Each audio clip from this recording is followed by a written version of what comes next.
ജോയ്സ് ടിവിയിലൂടെ ഞങ്ങളെ ശ്രദ്ധിക്കുന്ന എല്ലാവർക്കും യേശുക്രിസ്തുവിന്റെ നാമത്തിൽ ഞങ്ങളുടെ സ്നേഹവും വന്ദനവും അറിയിക്കുന്നു. എന്റെ പ്രിയപ്പെട്ട ദൈവമക്കളെ, എല്ലാവരും കർത്താവിൽ സന്തോഷമായിരിക്കുന്നു വിശ്വസിക്കുന്നു. കർത്താവ് നിങ്ങളെ ഓരോരുത്തരെയും ധാരാളം അനുഗ്രഹിക്കുമാറാകട്ടെ. നമ്മുടെ ഈ ചാനലിലൂടെ കേൾക്കുന്ന സാക്ഷ്യം നിങ്ങൾക്ക് ഓരോരുത്തർക്കും ആത്മീയമായ അനുഗ്രഹവും കർത്താവിനോട് അടുക്കുവാനതും മുഖാന്തരവുമായി തീരട്ടെ എന്ന് ഞങ്ങൾ കർത്താവിൽ ആശംസിക്കുന്നു. നിങ്ങളുടെ ആരുടെയെങ്കിലും അനുഗ്രഹിക്കപ്പെട്ട സാക്ഷ്യങ്ങൾ ഉണ്ടെങ്കിൽ ഞങ്ങളുമായി ഷെയർ ചെയ്യാൻ ആഗ്രഹിക്കുന്നവർ ഞങ്ങളെ ഈ കാണുന്ന ഫോൺ നമ്പറിൽ കോൺടാക്ട് ചെയ്യുക. കർത്താവ് നിങ്ങളെ ഓരോരുത്തരെയും ധാരാളം അനുഗ്രഹിക്കട്ടെ. ഇന്ന് നമ്മോടൊപ്പം അനുഗ്രഹിക്കപ്പെട്ടതായ ജീവിതത്തിന്റെ അനുഭവത്തെ പങ്കുവെക്കേണ്ടതിന് കടന്നു വന്നിരിക്കുന്നത് കർത്താവിന്റെ വിലയേറിയ ദാസൻ ജെയിംസ് പത്മോസ് ആണ്, കണ്ണൂരിൽ നിന്നും. ആ പ്രിയ കർത്താവിന്റെ ദാസനെ ജോയ്സ് ടിവിയിലേക്ക് ഞങ്ങൾ ഹർദവുമായി സ്വാഗതം ചെയ്യുന്നു. കർത്താവിന്റെ ദാസനെ കർത്താവിൽ സന്തോഷമായിരിക്കുന്നുവോ? അതെ, സന്തോഷമായിരിക്കുന്നു. എപ്പോഴും കർത്താവ് സഹായിക്കട്ടെ. കർത്താവിന്റെ ദാസന്റെ ജീവിതത്തിന്റെ അനുഭവം അനേകർക്ക് ആശ്വാസവും അനുഗ്രഹവുമായി തീരട്ടെ എന്ന് ആദ്യമായി തന്നെ ആശംസിക്കുന്നു. സാക്ഷ്യത്തിലേക്ക് കടക്കുന്നതിന് മുന്നമേ തന്നെ നമുക്ക് ദൈവസന്നിധിയിൽ ഒരു മിനിറ്റ് പ്രാർത്ഥിക്കാം. പരിശുദ്ധ കർത്താവേ, നന്ദി നിറഞ്ഞ ഹൃദയത്തോടെ ഞങ്ങൾ സ്തുതിക്കുന്നപ്പോ ഞങ്ങളുടെ സാന്നിധ്യത്തോട് കൂടെ ഇന്ന് ഞങ്ങളെ പരിപാലിക്കുന്നതിനായി സ്തോത്രം കർത്താവേ. ഞങ്ങളെ നടത്തിയ വിധങ്ങളൊക്കെ എത്ര വലുതാണ് കർത്താവേ. പലപ്പോഴും ഞങ്ങൾ ക്ഷീണിച്ചും തളർന്നും മടുത്തു പോകുമ്പോൾ നിന്റെ വിലയേറിയ ശക്തിയായിക്കുള്ള ഞങ്ങളെ ഇരുത്തി ഞങ്ങളെ നടത്തി പരിപാലിച്ച് ഞങ്ങളെ ശക്തിയുള്ളവരാക്കി ബലമുള്ളവരാക്കി തീർക്കുന്നത് ഓർത്ത് ദൈവത്തെ സ്തുതിക്കുന്ന കർത്താവേ. കർത്താവിന്റെ ദാസന്റെ ജീവിതത്തിന്റെ സാക്ഷ്യം ഏകർക്ക് ഹല്ലേലൂയ ശക്തിയായി തീരുവാനും കർത്താവിനോട് അടുക്കുന്നതിന് മുഖാന്തരമായി തീരുവാനും കർത്താവ് സഹായിച്ചാട്ടെ. നമ്മുടെ സാന്നിധ്യം ഞങ്ങളോട് കൂടെ ഇരുന്നാട്ടെ. യേശുക്രിസ്തുവിന്റെ നാമത്തിൽ തന്നെ ആമേൻ. ആമേൻ. ആമേൻ. Praise Lord. ദേവദാസനെ കർത്താവിൽ സന്തോഷമായിരിക്കുന്നല്ലോ. ഓക്കേ, ജീവിതാനുഭവത്തെ ദേവദാസന് ഷെയർ ചെയ്യാവുന്നതാണ്. അതിനുള്ള സമയമാണ് ഇപ്പോഴും. അതിന് കർത്താവിന്റെ ദാസനെ ഞാനായിട്ട് സ്വാഗതം ചെയ്യും. ആമേൻ. കർത്താവിന്റെ പരിശുദ്ധ നാമത്തിൽ നന്ദിയോടെ സ്തോത്രം ചെയ്യുന്നു. ഈ പ്രത്യേക അവസരത്തിൽ ദൈവം കഴിഞ്ഞ നാളുകൾ എന്നെ നടത്തിയ വിധങ്ങളെ ദൈവമക്കൾക്ക് വേണ്ടി പ്രസ്താവിക്കുവാൻ തക്കവണ്ണം ദൈവം എനിക്ക് തന്നിരിക്കുന്ന ഈ നല്ല സാവകാശത്തിനായിട്ട് കർത്താവിന് സ്തോത്രം ചെയ്യുന്നു. പ്രത്യേകിച്ച് എന്നെ ഈ ജോയ്സ് ടിവിയിലേക്ക് പരിചയപ്പെടുത്തിയ സഹോദരൻ റെജി പരുമല, ആ പ്രിയപ്പെട്ടവനാണ് എന്നെ ഈ ചാനലിലേക്ക് പരിചയപ്പെടുത്തിയത്. ആ പ്രിയപ്പെട്ടവനുള്ള നന്ദി അറിയിക്കുന്നു. അതോടൊപ്പം തന്നെ ഈ ജോയ്സ് ടിവിയിലെ പ്രിയ ദേവദാസിയെയും പ്രത്യേകമായിട്ട് അവര് രണ്ടുപേരെയും ഓർത്ത് ദൈവത്തിൽ നന്ദി കരയിട്ടുന്നു, സ്തോത്രം ചെയ്യുന്നു. നിങ്ങൾ ചെയ്യുന്ന ഈ പ്രവർത്തനം വലിയ അനുഗ്രഹമായി തീരട്ടെ, അനേക ജീവിതങ്ങൾക്ക് ആശ്വാസമായി തീരട്ടെ എന്ന് ഞാൻ ആത്മാർത്ഥമായിട്ട് പ്രാർത്ഥിക്കുന്നു. എന്റെ ജീവിത സാക്ഷ്യത്തെ കുറിച്ച് കഴിഞ്ഞ നാളുകളില് ആസാദി ടിവിയിലും ജീസസ് ഈസ് ഗോഡ് എന്ന TV ചാനലിലും എന്റെ സാക്ഷ്യങ്ങൾ പറയുകയുണ്ടായിട്ടുണ്ട്. അത് രണ്ടിൽ നിന്നും വ്യത്യസ്തമായ ചില അനുഭവങ്ങളും കാര്യങ്ങളുമാണ് ഞാൻ പറയാനായിട്ട് ആഗ്രഹിക്കുന്നത്. എന്റെ പേര് ദേവദാസി ഓർപ്പിച്ചതുപോലെ ജെയിംസ് എന്നാണ്. എന്റെ വീട് അടൂർ. ഞാന് ഈ അടൂർ ഒരു പാരമ്പര്യ ബ്രദറൻ സഭയിൽ നിന്നും, സഭയിലെ 4ാം തലമുറയിൽ നിന്നും അഭിഷേകം പ്രാപിച്ച് ദൈവ ശബ്ദം കേട്ട് പുറത്തു വന്ന ഒരു വ്യക്തിയാണ്. അതായത് ബ്രദറൻ സഭയിലെ ഈ അന്യഭാഷ അടയാളത്തോടുള്ള പരിശുദ്ധാത്മാഭിഷേകമോ അങ്ങനൊന്നും വിശ്വസിക്കുന്നവരല്ല. ഞാനും അതേ പാരമ്പര്യത്തിൽ കടന്നു വന്നവരാണ്. ആ പാരമ്പര്യത്തിൽ നിന്ന് ഒട്ടും വ്യത്യസ്തമല്ലാതെ പാരമ്പര്യത്തെ മുറുകെ പിടിച്ചുകൊണ്ട് മുന്നോട്ട് പോയി. അങ്ങനെ വന്ന് ഒരു പ്രത്യേക സാഹചര്യത്തിൽ, അതിനെക്കുറിച്ചൊക്കെ ഞാൻ മറ്റു ചാനലുകളിൽ പറഞ്ഞിട്ടുണ്ട്, അതുകൊണ്ട് അതിവിടെ ആവർത്തിക്കുന്നില്ല. ഒരു പ്രത്യേക സാഹചര്യത്തിൽ ദൈവത്തിന്റെ പരിശുദ്ധാത്മാവിന്റെ അഭിഷേകം പ്രാപിക്കുകയും അന്യഭാഷ അടയാളത്തോടു കൂടി ദൈവം എന്നെ അനുഗ്രഹിക്കുകയും ചെയ്തു. എന്നാൽ ആ സമയങ്ങളിലൊന്നും സഭ വിട്ട് പുറത്തു വരുന്നതിനെ കുറിച്ച് എനിക്ക് ചിന്തിക്കുവാനോ സഭ വിട്ട് പുറത്തു വരുന്നതിനെ കുറിച്ച് ഒരിക്കൽ പോലും എനിക്ക് ചിന്തിക്കുവാൻ കഴിഞ്ഞിട്ടില്ല. കാര്യം എന്തായാലും ഞാൻ സഭ വിട്ടു പോകത്തില്ലെന്നുള്ളതായിരുന്നു ദൈവസന്റെ എന്റെ തീരുമാനം. ഈ അന്യഭാഷ അടയാളത്തോടു കൂടി ഇതൊക്കെ കിട്ടിയത് ഞാൻ ബഹറിൽ ജോലിയുള്ള ബന്ധത്തിലായിരുന്ന സമയത്താണ്. അല്പം കൂടെ പുറമോട്ടുള്ള ചരിത്രം പിന്നാലെ പറയാം. അവിടെ വെച്ച് ഈ അഭിഷേകം കിട്ടി കഴിഞ്ഞപ്പോൾ ഞാൻ കർത്താവിനോട് പറഞ്ഞു, കാര്യം ഇതൊക്കെ ശരിയാണ്, സഭ വിട്ടു പോകുന്ന ഒരു പ്രശ്നം ഉദിക്കുന്നില്ല. ആളുകൾ അങ്ങനെ കഴിഞ്ഞു. 5-6 മാസം കഴിഞ്ഞപ്പോഴത്തേക്ക് എനിക്ക് ഇങ്ങനെയുള്ള കൂട്ടായ്മയായിട്ടൊക്കെ പങ്കെടുത്തു പോകണം എന്നുള്ള വലിയ ആഗ്രഹം. അങ്ങനെ രഹസ്യത്തില് അവിടെയുള്ള ചില ഈ പെന്തിക്കോസ് അല്ലാത്ത കാരിസ്മാറ്റിക് ഗ്രൂപ്പുകളുമായിട്ടൊക്കെ ബന്ധപ്പെട്ട് അവിടെ പോയി അന്യഭാഷ അവിടെ സംസാരിക്കുകയും പ്രാർത്ഥിക്കുകയും ഒക്കെ ചെയ്തു. ആദ്യഘട്ടത്തിൽ ഞാൻ സംസാരിച്ച ഭാഷ, എനിക്ക് കിട്ടിയ ഭാഷ സംസ്കൃതമായിരുന്നു. എന്റെ ഈ അന്യഭാഷ നമ്മുടെ ചില സഹോദരങ്ങൾ അത് റെക്കോർഡ് ചെയ്ത് ഇതെന്താണെന്ന് അറിയാൻ വേണ്ടി അവർ റെക്കോർഡ് ചെയ്ത് ഒരു സംസ്കൃത പണ്ഡിറ്റിനെ കൊണ്ട് കൊടുത്തു. സംസ്കൃത പണ്ഡിറ്റ് ഇത് കേട്ടിട്ട് പറഞ്ഞു, ഈ വ്യക്തി ഉന്നത നിലവാരത്തിൽ സംസ്കൃത വിദ്യാഭ്യാസമുള്ള മനുഷ്യനാണ്, ഞങ്ങളെപ്പോലുള്ളവർക്ക് ഇത് വ്യാഖ്യാനിക്കാൻ പറ്റത്തില്ല, അത്രയ്ക്ക് ഉയർന്ന നിലവാരമാണ്. പക്ഷെ ഇയാള് ദൈവത്തോട് എന്തൊക്കെയോ സംസാരിക്കുകയാണ്.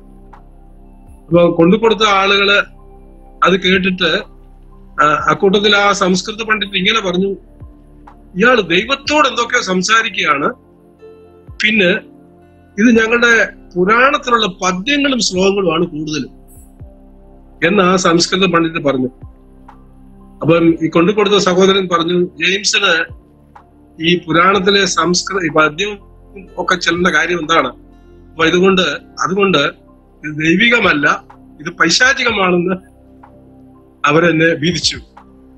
അപ്പം എനിക്കും ആകാംക്ഷയുണ്ട്, ഇത് എന്താണെന്ന് അറിയാനുള്ള വലിയ ആകാംക്ഷയുണ്ട്. കാരണം ഒന്നാമത് കൺഫ്യൂഷൻ, എനിക്ക് അറിയത്തില്ലല്ലോ, പക്ഷെ വാ പറഞ്ഞ അന്യഭാഷയെ വരുത്തുള്ളൂ. അപ്പൊ എനിക്കും അറിയണം എന്നുള്ള ആഗ്രഹമുണ്ട്. അപ്പം കൊടുത്ത ആ സഹോദരൻ എന്നോട് പറഞ്ഞു, ഡച്ചാനാണ്, എന്നോട് പറഞ്ഞു. അപ്പം ജെയിംസ് അവര് അതിന്റെ മറുപടിയുമായിട്ട് ഞാൻ അതിനെക്കുറിച്ച് അന്വേഷിച്ചത് എന്താണെന്നുള്ളത് അന്വേഷിച്ചപ്പോഴ് അവര് പറഞ്ഞു, ഇത് പിന്നെ ഞങ്ങളുടെ പുരാണത്തിലുള്ള പദ്യങ്ങളും ശ്ലോകങ്ങളുമാണ് കൂടുതല്, ഈ വ്യക്തി സംസ്കൃത ഭാഷയിൽ ഉന്നത ബിരുദം പ്രാപിച്ച ആളാണ് എന്നൊക്കെ പറഞ്ഞു. അപ്പൊ എന്നോട് ഈ കൊണ്ടുപോയി അച്ഛൻ ചോദിച്ചു, ജെയിംസിന് പുരാണത്തിലെ പദ്യവും ശ്ലോകവും ചൊല്ലേണ്ട കാര്യം എന്താണ്, അതുകൊണ്ട് ഇത് ദൈവികമാണല്ല, ഇത് പൈശാചികമാണെന്ന് അവരങ്ങനെ എന്നെ കുറിച്ച് അങ്ങ് വിധിച്ചു. അപ്പൊ എനിക്ക് സമാധാനമായി, ഇത് സംസ്കൃതമാണ്, ഒരു ഭാഷയാണെന്നും അത് ദൈവത്തോട് സംസാരിക്കുന്നതാണെന്നും പറഞ്ഞപ്പോൾ എനിക്ക് സമാധാനമായി. അപ്പോഴും എനിക്ക് അങ്ങോട്ടൊരു ഇടയ്ക്കിടയ്ക്ക് കൺഫ്യൂഷൻ വരും. കാരണം ഇതുമായിട്ട് എനിക്കൊരു മുൻപരിചയമില്ലല്ലോ, ആരുമായിട്ടില്ല. അപ്പൊ എന്റെ കൂടെ വർക്ക് ചെയ്യുന്ന ചില വ്യക്തികളുണ്ട്, അവർക്ക് മറ്റു ഭാഷകളൊക്കെ അറിയാവുന്ന രാജ്യക്കാരൊക്കെ ആയിരുന്നു. അപ്പൊ ഒരാളെടുത്ത് ഞാൻ ചോദിച്ചു, എടാ ഞാൻ കുറച്ച് കാര്യങ്ങൾ പറയാം, നീ അത് എന്താണെന്ന് നോക്കിയിട്ട് എന്നോട് പറയണമെന്ന് പറഞ്ഞു. അപ്പൊ ഞാൻ അവരുടെ മുന്നേ വെച്ച് ഈ അന്യഭാഷ അങ്ങോട്ട് സംസാരിച്ചു അങ്ങോട്ട് കഴിഞ്ഞപ്പോഴത്തേക്കിന് കേട്ട ആള് പറഞ്ഞു, ദിസ് ഈസ് സംസ്കൃത്. ഞാൻ ചോദിച്ചു, നിനക്ക് എങ്ങനെ അറിയാം? അവനൊരു കന്നഡക്കാരനാണ്.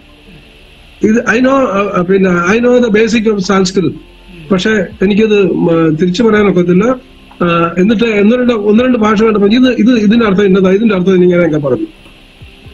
അപ്പം പിന്നെ അത് കഴിഞ്ഞ് വേറൊരു മനുഷ്യനോട് ചോദിച്ചു, അവനും ചോദിച്ചു പറഞ്ഞു, ഇത് സംസ്കൃതമാ, അതെന്താ? എനിക്ക് സംസ്കൃതം കുറച്ചൊക്കെ അറിയാവുന്നു. അപ്പൊ അത്രയൊക്കെ ആയപ്പോഴത്തേക്ക് എനിക്ക് ഒരു സമാധാനം ഉറപ്പായി. പക്ഷെ സഭ വിട്ടു പോകുന്ന ഒരു വിഷയം ഉദിക്കുന്നില്ല. അങ്ങനെ ഞാൻ മുന്നോട്ട് പോയി.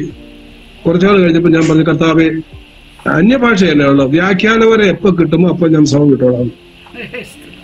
എന്നിട്ടൊന്നും കർത്താവ് ഉണ്ടായിരുന്നില്ല. അപ്പോഴത്തേന് ഏകദേശം 1 വർഷമായി ഞാൻ ബഹറിലുള്ള ബ്രദർ സഭയിലെ ആക്റ്റീവ് മെമ്പറാണ്. അങ്ങനെ മുന്നോട്ട് പോയി കഴിഞ്ഞപ്പോഴത്തേക്കിന് എനിക്കൊരു സ്വസ്ഥതയില്ല. അങ്ങനെ ഇരിക്കുമ്പോൾ ഒരു ദിവസം എന്നോട് ദൈവം പറയുകയാണ്, നീ അറിഞ്ഞ സത്യത്തിന് സാക്ഷ്യം നിൽക്കണം. ഈ ദൈവശബ്ദം കേട്ടോ, ദൈവശബ്ദം. എനിക്ക് ആ ദൈവശബ്ദത്തിന്റെ മുമ്പിൽ ഒന്നും ചെയ്യാനൊക്കത്തില്ലായിരുന്നു. ഞാൻ ആരോടും അനുവാദം ചോദിച്ചില്ല. അവിടെ എനിക്ക് പരിചയമുള്ള ഒരു അസംബ്ലി സ്കൂളിലെ ഒരു പാസ്റ്ററുമായിട്ട് വേറൊരാൾ മുഖേന ഞാൻ ആ പാസ്റ്ററെ വീട്ടിൽ ചെന്നു. ഞാൻ ഇങ്ങനെ കാര്യങ്ങളെല്ലാം പറഞ്ഞു. അദ്ദേഹം വളരെ സന്തോഷത്തോടെ പറഞ്ഞു, വെൽക്കം ബ്രദർ, വെൽക്കം.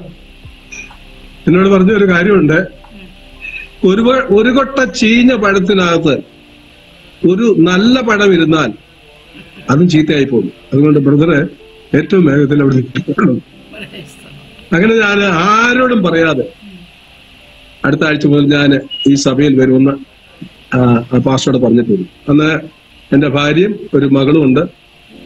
ഇത് 1988 കാര്യം ഞാനീ പറയുന്നത്, 88. അടുത്ത അന്ന് വൈകിട്ട് ബ്രദർ സഭയിലെ ഒരു അച്ചായൻ എന്നെ വിളിച്ചിട്ട് പറഞ്ഞു, ജെയിംസെ അല്പം സൂക്ഷിക്കണം. ഞാൻ ചോദിച്ചു, എന്തു വെച്ചാ? ജെയിംസ്, അവിടെ ഇവിടെയൊക്കെ പെന്തിക്കോസ്തുകാരുടെ മീറ്റിങ്ങിന് പോകുന്ന ഒരു പരാതി വന്നിട്ടുണ്ട്, അല്പം സൂക്ഷിക്കണം. ആ അച്ചായൻ എന്നോട് വലിയ എന്റെ ഈ അനുഭവമൊക്കെ പുള്ളിയോട് പറഞ്ഞപ്പോ, ജെയിംസ് ഇതൊക്കെ സത്യമാ എന്നൊക്കെ പറഞ്ഞ് പുള്ളി എന്നെ പ്രോത്സാഹിപ്പിക്കുമായിരുന്നു. അപ്പൊ എന്നോട് ഇങ്ങനെ പറഞ്ഞ് ജെയിംസ് ഇങ്ങനെ സൂക്ഷിക്കണം, ഇങ്ങനെയൊക്കെ പരാതി വന്നിട്ടുണ്ട്. ഞാൻ ഉടനെ പറഞ്ഞു, അച്ഛാ അടുത്ത ആഴ്ച മുതൽ ഞാൻ അങ്ങോട്ട് വരുന്നില്ല. എന്തോ പറഞ്ഞു എന്നെ 1 മണിക്കൂർ ഫോണിൽ കൂടെ എന്നെ ഫയർ ചെയ്തു. കാരണം എന്റെ ഒരു ആത്മീയ പിതാവാ അച്ചായൻ. എന്നിട്ട് കുറച്ച് കഴിഞ്ഞപ്പോഴത്തേക്കിനെ ഈ അച്ചായനും ഭാര്യയും കൂടെ എന്നെ വീട്ടിൽ വന്നിട്ട് എന്നോട് ആധികാരികമായിട്ട് ഒത്തിരി പറഞ്ഞു. ഞാൻ വഴങ്ങുന്നില്ല. ഞാൻ പറഞ്ഞു, അച്ഛാ ഞാൻ ദൈവസന്നിധി തീരുമാനമെടുത്തു, എനിക്ക് പിന്മാറാൻ പറ്റത്തില്ല, ഒറ്റപ്പിടി. അപ്പൊ അച്ഛൻ പറഞ്ഞു, ജെയിംസെ ഇത് നമ്മുടെ സഭയിൽ മറ്റൊരാൾക്കൂടെ ആവും, നമ്മുടെ സഭയിൽ എന്തുകൊണ്ടായിക്കൂടാ? ഞാൻ പറഞ്ഞു, വെച്ചാ എന്നെ കൊണ്ട് ഞാൻ ദൈവസന്നിധി എടുത്ത് തീരുമാനമെടുത്ത് എനിക്ക് പിന്മാറാൻ പറ്റും. പുള്ളി എന്നെ ഒരു മകനെ പോലെ പുള്ളിയുടെ മടിയിൽ എന്നെ എടുത്തിട്ട് കരഞ്ഞു. എനിക്ക് അതിന് മുമ്പ് പിടിച്ചിരിക്കാൻ വയ്യ. പക്ഷെ എന്റെ തീരുമാനം ദൈവസന്നിധിയിൽ എടുത്ത തീരുമാനമായതുകൊണ്ട് എനിക്ക് ഒരു കാരണവശാലും പിന്മാറാൻ പറ്റത്തില്ല. ഞാൻ ശക്തമായി പറഞ്ഞു. എന്നോട് കർത്താവ് പറഞ്ഞല്ലേ, നീ അറിഞ്ഞ സത്യത്തിന് സാക്ഷി നിൽക്കണം. എനിക്കത് പിന്മാറാനൊക്കത്തില്ല. അപ്പൊ തന്നെ 1 വർഷം കഴിഞ്ഞു. ഞാൻ അങ്ങനെ ഈ തീരുമാനമായി. അപ്പോഴത്തേക്കിന് ബ്രദറിലെ വേറെ 2-3 അച്ഛന്മാരൊക്കെ വീട്ടിൽ വന്നു. അവരെല്ലാം പറഞ്ഞു, ജെയിംസ് പോകാൻ പറ്റത്തില്ല, അങ്ങനെ. അപ്പം ഞാൻ പറഞ്ഞു, ഒക്കത്തില്ല ഇങ്ങനെ. അവര് ശക്തമായിട്ട് എന്നെ തിരിച്ചു കൊണ്ടുവരാനായിട്ട് ശ്രമിച്ചു. അപ്പൊ എന്നോട് പറഞ്ഞത്, ഞാൻ പറഞ്ഞു, വെച്ചാ എനിക്ക് ഇങ്ങനെയൊക്കെ ചില അനുഭവങ്ങളുണ്ട്, ഇന്നുണ്ട്. ഒരു സഭയിലെ ഉപദേശത്തിന് വിരോധമായിട്ടാണ് എന്റെ ഉള്ളിലുള്ളത്. അതുകൊണ്ട് എനിക്ക് അവിടെ തുടരാൻ ഒക്കത്തില്ല. എന്തായാലും ഞാൻ ഇതേ ആശയം പറഞ്ഞു. അവസാനം ഞാൻ പറഞ്ഞു, നിങ്ങൾ എന്നെ പ്രാർത്ഥിച്ച് പറഞ്ഞയക്കും, എനിക്ക് ഇവിടെ നിൽക്കാൻ ഒക്കത്തില്ല. മനസ്സിലാണ് അവര് ദൈവാസം, അവർക്കെല്ലാം എന്നോട് ഇഷ്ടമാണ്. ഞാൻ കാരണം എല്ലാവരുമായിട്ട് വരുന്ന നല്ലപോലെ സഹകരിക്കുകയൊക്കെ ചെയ്യുന്ന ഒരാളായതുകൊണ്ട് അങ്ങനെ ഞാൻ അവിടുന്ന് അടുത്ത ആഴ്ച അവിടുത്തെ അസംബ്ലീസ് റെക്കോർഡ് സഭയിൽ പോയി. അവിടെ ചെന്ന് സാക്ഷിയൊക്കെ പറഞ്ഞു. അപ്പൊ സാക്ഷ്യം പറഞ്ഞ കൂട്ടത്തിൽ പറഞ്ഞൊരു കാര്യമുണ്ട്, ആ ചർച്ചിന്റെ തൊട്ട് താഴെയാണ് എന്റെ ഓഫീസിലേക്ക് പോകാനുള്ള പിക്കപ്പ് പോയിന്റ്. അപ്പം ഞാൻ അവിടെ പിക്കപ്പ് പോയിന്റിൽ വെള്ളിയാഴ്ച ജോലിക്ക് വന്നിട്ട് അവിടെ നിൽക്കുമ്പോൾ സഹോദരിമാരൊക്കെ വേദോസം പിടിച്ചുകൊണ്ട് അങ്ങോട്ട് കയറിപ്പോകും. അപ്പൊ ഞാൻ അവിടെ നിന്നുകൊണ്ട് മനസ്സിൽ ഇങ്ങനെ പറയും, എന്റെ ദൈവമേ, സ്വർഗത്തിൽ ചെല്ലുമ്പോഴെങ്കിലും ഇവർക്ക് മനസ്സിലാവുമല്ലോ ഇതൊക്കെ സത്യമല്ലെന്ന് അവർക്ക് മനസ്സിലാവുമല്ലോ. ഉള്ളിൽ അങ്ങ് മനംനൊന്ന് അങ്ങ് പറഞ്ഞു. കാരണം ഞങ്ങളെ പഠിപ്പിച്ചേക്കുന്നത് അങ്ങനെ, അവിടുന്ന് ഇങ്ങോട്ട് പറഞ്ഞു വിട്ടേക്കുന്നത് ഇത് ഒരിക്കലും ഇത് ശരിയല്ല, ഇത് പൈശാചികമാണ്, ഇത് അങ്ങനെയാണ് ഇങ്ങനെയാണെന്ന് പഠിപ്പിച്ചു വിട്ടേക്കുന്നത് കൊണ്ടാണ്. അവിടെ നിന്നുകൊണ്ട് ഈ സാക്ഷ്യമെല്ലാം പറഞ്ഞു. അങ്ങനെ ഞാന് ബഹ്റിനിലുള്ള അസംബ്ലീസ് കോഡ് സഭയിലെ ഒരംഗമായി ഞങ്ങൾ കുടുംബമായിട്ട് അവിടെ 2 വർഷത്തോളം അവിടെ ജോലിയുള്ള ബന്ധത്തിലായിരുന്നു. ദേവദാസന്മാരും എല്ലാവരും ഞങ്ങളോട് ഒത്തിരി സഹകരിച്ചു. അതോടൊപ്പം തന്നെ എന്റെ വൈഫിന് അല്പമല്ല വളരെ പ്രതികൂലമായ സാഹചര്യത്തിൽ കൂടി കടന്നു പോവുകയായിരുന്നു. അത് എന്താണെന്ന് ചോദിച്ചാൽ അത് ഒരുപാട് വിഷയമുണ്ട്. അത് അങ്ങനെ അങ്ങോട്ട് ഇനിയും ഇവിടെ അങ്ങോട്ട് അതിനെക്കുറിച്ച് കൂടുതലായിട്ട് പറയാൻ ഒക്കത്തില്ല. എങ്കിലും പ്രാർത്ഥനയിൽ കൂടെ ഒരു വലിയ ദൈവപ്രവൃത്തി ഉണ്ടായി. പ്രിയപ്പെട്ടവർ സൗഖ്യമാവുകയും ചെയ്തു. ഇനി എന്റെ ബാല്യകാലത്തിലേക്ക് അല്പം ഒന്ന് പോകുവാനായിട്ട് പറയുകയാണ്. എന്നെ കേൾക്കുന്ന മാതാപിതാക്കള് കുഞ്ഞുങ്ങളെ കുറിച്ച് ഒത്തിരി ഭാരപ്പെടുന്ന മാതാപിതാക്കളുണ്ട്. കുഞ്ഞുങ്ങളെ കുറിച്ച് അവരുടെ ബാല്യത്തിലുള്ള തെറ്റായ ജീവിത രീതി, അവരുടെ പ്രയാസങ്ങള്, അവരുണ്ടാക്കി വെക്കുന്ന വിനകള്, ഇതൊക്കെ അനേക മാതാപിതാക്കൾക്ക് ഭാരമായി തീരുന്ന ഒരു കാലഘട്ടമാണിത്. ഇന്നത്തെ കാലത്ത് 1ഉം 2ഉം പിള്ളേരൊക്കെ എല്ലാം ഉള്ളോ. അപ്പം ആ പിള്ളേരെയൊക്കെ വളർത്തിയെടുക്കാനായിട്ട് അവർ മാക്സിമം ശ്രമിക്കും. പക്ഷെ അവരുടെ അനുസരണത്തിലോ ഇപ്പോഴത്തെ നേരത്തിലോ വലിയ പാടാണ്. അപ്പൊ പലരും എന്നോട് ഇങ്ങനെയുള്ള പരാതികളൊക്കെ പറയും. അപ്പൊ ഞാൻ അവരോടൊക്കെ പറയുന്ന ഒരു കാര്യമുണ്ട്. ഞാൻ രക്ഷപ്പെട്ടെങ്കിൽ നിങ്ങളുടെ മകൾ തീർച്ചയായിട്ടും രക്ഷപ്പെടും. ഞാൻ രക്ഷപ്പെട്ടെങ്കിൽ നിങ്ങളുടെ മക്കൾ രക്ഷപ്പെടും, ഉറപ്പ്. ഇങ്ങനെ പറഞ്ഞ് ഞാൻ അവരെ ആശ്വസിപ്പിക്കും. എന്റെ ഇപ്പൊ എല്ലാ ചർച്ചകളൊന്നും എല്ലാവർക്കും ഒന്നും അറിയത്തില്ല. അപ്പൊ ചിലതൊക്കെ ഞാൻ ഒന്ന് പറഞ്ഞു വരാം. എന്റെ അമ്മ നല്ലപോലെ പ്രാർത്ഥിക്കുകയും വിശ്വാസത്തിൽ നിലനിൽക്കുകയും ചെയ്യുന്നതും പെന്തിക്കോസ്തിനോട് അനുഭാവമുള്ള ഒരു അമ്മയായിരുന്നു. എന്റെ പിതാവ് ആത്മീയമായി ഒന്നുമില്ലെന്ന് പറയാം. മരിക്കുന്നതിന് മുമ്പ് ഒരു രക്ഷാനിർണയം പ്രാപിച്ചു എന്നല്ലാതെ മറ്റൊന്നും പറയാനൊക്കത്തില്ല. ആത്മീയ വിഷയത്തിൽ എന്റെ അമ്മയും അപ്പനും തമ്മിൽ എന്നും ശത്രുതയാണ്. അപ്പൻ അങ്ങനെ പള്ളിയിലൊന്നും ചർച്ചിലൊന്നും അങ്ങനെ കാര്യമായിട്ട് വരുത്തില്ല. പക്ഷെ എന്നാൽ മക്കളെയൊക്കെ പഠിപ്പിക്കാനും അന്നത്തെ കാലഘട്ടത്തിൽ വളരെ ഞെരുക്കത്തിൽ കൂടി കടന്നു പോകുമ്പോൾ അവരെയൊക്കെ പഠിപ്പിക്കാനും അവരുടെ ആവശ്യങ്ങൾക്കൊക്കെ ഉത്തരവാദിത്വത്തോടെ നിൽക്കുകയും ചെയ്തു. വളരെ തുച്ഛമായ വരുമാനത്തോടുകൂടി ഒരു തേയിലക്കച്ചവടമൊക്കെ ചെയ്താണ് എൻ്റെ അപ്പൻ ഞങ്ങളെയൊക്കെ വളർത്തിയത്. ഞങ്ങൾ 5 മക്കള്, ഞാനാണ് മൂത്തത്. എനിക്കാണെ 3 ആൺ സഹോദരങ്ങളും ഒരു പെങ്ങളും ഉണ്ട്. അങ്ങനെ ഞങ്ങൾ 5 പേര്. ഈ 5 പേര് വളർന്നു വരണമെങ്കിൽ അന്നത്തെ കാലത്ത്, എനിക്കിപ്പോ 74 വയസ്സ് നടന്നുകൊണ്ടിരിക്കുന്നു, എന്റെ ഇടവരെല്ലാം 70, അങ്ങനെ ആ രീതിയിലാണ്. അന്നത്തെ കാലത്ത് ഇവരെയൊക്കെ 5 പേരെയൊക്കെ വളർത്തിയെടുക്കാനൊക്കെ ഒത്തിരി ബുദ്ധിപ്പാടാണ്. ശരിയായിട്ട് ഭക്ഷണം കഴിപ്പാനുള്ള വകകളൊക്കെ ബുദ്ധിമുട്ടാണ് എന്നേ ഉള്ളൂ. അങ്ങനെ വളരെ പ്രയാസത്തിൽ കൂടി കടന്നുപോയി. എന്നാൽ അമ്മ നന്നായി പ്രാർത്ഥിക്കുകയും അതോടൊപ്പം തന്നെ ആരാധനയ്ക്കും മകദേവനൊക്കെ പോവുകയൊക്കെ ചെയ്യാൻ അമ്മ വളരെ ബന്ധപ്പെടുകയും ചെയ്യും. എന്നാൽ ഇതിനോടൊന്നും എന്റെ പിതാവിന് തീരെ ഇഷ്ടമല്ല. അതിനൊക്കെ ഭയങ്കര വഴക്കും എതിരും ഒക്കെ ആയിരിക്കും, എപ്പോഴും ആയിരിക്കും. ദേവദാസന്മാരൊക്കെ വീട്ടിൽ വരുന്നതിനോടും ഒന്നും അപ്പൻ ഇഷ്ടമല്ല. എന്നാൽ ആരെങ്കിലുമൊക്കെ വരും, അമ്മ അവരെ അന്നത്തെ സാഹചര്യത്തിലൊക്കെ സ്വീകരിക്കുകയും എന്തെങ്കിലുമൊക്കെ 1-2 രൂപയൊക്കെ 1 രൂപയൊക്കെ കൊടുത്തു. അന്നത്തെ കാലത്തൊക്കെ ബുദ്ധിമുട്ടാവുന്നല്ലോ. ആ രീതിയിലൊക്കെ മുന്നോട്ട് വരുന്ന സമയം. അപ്പം ചില ചിലരല്ല ദൈവദാസന്മാർ ആര് വന്നാലും എനിക്കും ഇഷ്ടമല്ല. അപ്പൊ ഈ അടുത്ത സ്ഥലത്തുനിന്ന് ഒരു ദൈവദാസൻ മാസത്തിലൊക്കെ വരും. ഈ ദൈവദാസൻ പഠിക്കൽ വരുമ്പോഴത്തേക്ക് ഞാൻ അവിടുന്ന് ഇറങ്ങി ഓടി മേലൊരു മലഞ്ചേരുണ്ട്, അവിടെ പോയി പാത്തിരിക്കും. ആ മനുഷ്യൻ പ്രാർത്ഥിച്ച് വീട്ടിൽ നിന്ന് പോകുന്നതിന് പുറകെ ഞാൻ പതുക്കെ ഇറങ്ങി വരും. അപ്പൊ അമ്മയുടെ ഒത്തിരി നല്ല സുഹൃത്തുക്കളുണ്ട്, അവരൊക്കെ പ്രാർത്ഥിക്കുന്നവരാ. അപ്പൊ അവരൊക്കെ വന്നിട്ട് എന്റെ ഈ അനുസരണക്കേടും ഒക്കെ അവർക്ക് ബുദ്ധിമുട്ടാണല്ലോ. അപ്പൊ അവരൊക്കെ പറയുമ്പോൾ അവര് പ്രാർത്ഥിക്കാന്നൊക്കെ പറയും. അപ്പൊ ഞാനത് പ്രാർത്ഥിക്കാന്ന് പറയുമ്പോ ഞാൻ പറയും, എനിക്ക് വേണ്ടി ആരും പ്രാർത്ഥിക്കണ്ട, നിങ്ങളാരും എന്റെ കാര്യം നോക്കണ്ട എന്ന് പറഞ്ഞ് ഞാൻ അങ്ങ് പഴകം.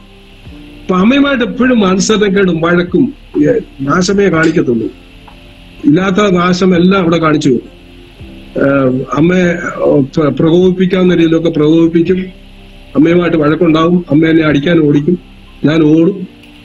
അമ്മയ്ക്ക് എന്നോട് അങ്ങാണ്ട് ഓടി വരാൻ നിൽക്കും. 10-30 വയസ്സുള്ള അമ്മയ്ക്ക് എനിക്ക് അപ്പോഴത്തേക്കിന് 8-10 വയസ്സൊക്കെ ആയി കാണുമല്ലോ.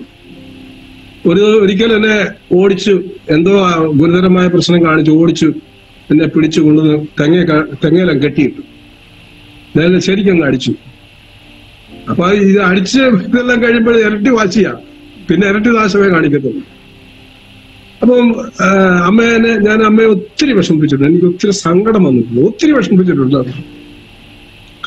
ഈ അമ്മ എവിടെയെങ്കിലും പ്രാർത്ഥനയ്ക്കൊക്കെ പോയിട്ട് ചിലപ്പോൾ പിന്നെ കൺവെൻഷനൊക്കെ പോയിട്ട് തിരിച്ചു വരുമ്പോൾ അപ്പോഴത്തേക്ക് ചിലപ്പോൾ ചില ദിവസം അപ്പൻ കടയിൽ നിന്ന് നേരത്തെ വരും. ഒരു ദിവസം വന്ന ഉടനെ അമ്മ അവിടെ ഇല്ല. അമ്മ എന്തേ ചോദിച്ചു, പറഞ്ഞു ഇതുപോലെ പ്രാർത്ഥന കൺവെൻഷന് പോയി. അപ്പൊ എന്നോട് അപ്പം പറഞ്ഞു, വന്നാൽ കഥ തുറന്നു കൊടുത്തേക്കരുത്, നീ അകത്ത് ഇരുന്നോണം. അപ്പൊ അമ്മ ഒരു 8:30 ഒക്കെ ആയപ്പോഴത്തേക്കിന് വന്നു. അപ്പൻ സാറിന് 8:30 ഒക്കെ കഴിഞ്ഞ് വരുന്നത്. അന്ന് എങ്ങനെയോ അമ്മ ഇങ്ങനെ പോയിട്ടുണ്ടെന്ന് അറിഞ്ഞ് നേരത്തെ വന്നതാ. വീടിനകത്ത് കയറി എന്നോട് പറഞ്ഞ് കഥ അടച്ചേക്കാൻ പറഞ്ഞു. അമ്മ വന്ന് വിളിച്ചാൽ തുറക്കരുതെന്ന് പറഞ്ഞു. അമ്മ വന്നു, കഥയെ കൊട്ടി എന്നെ വിളിച്ചു.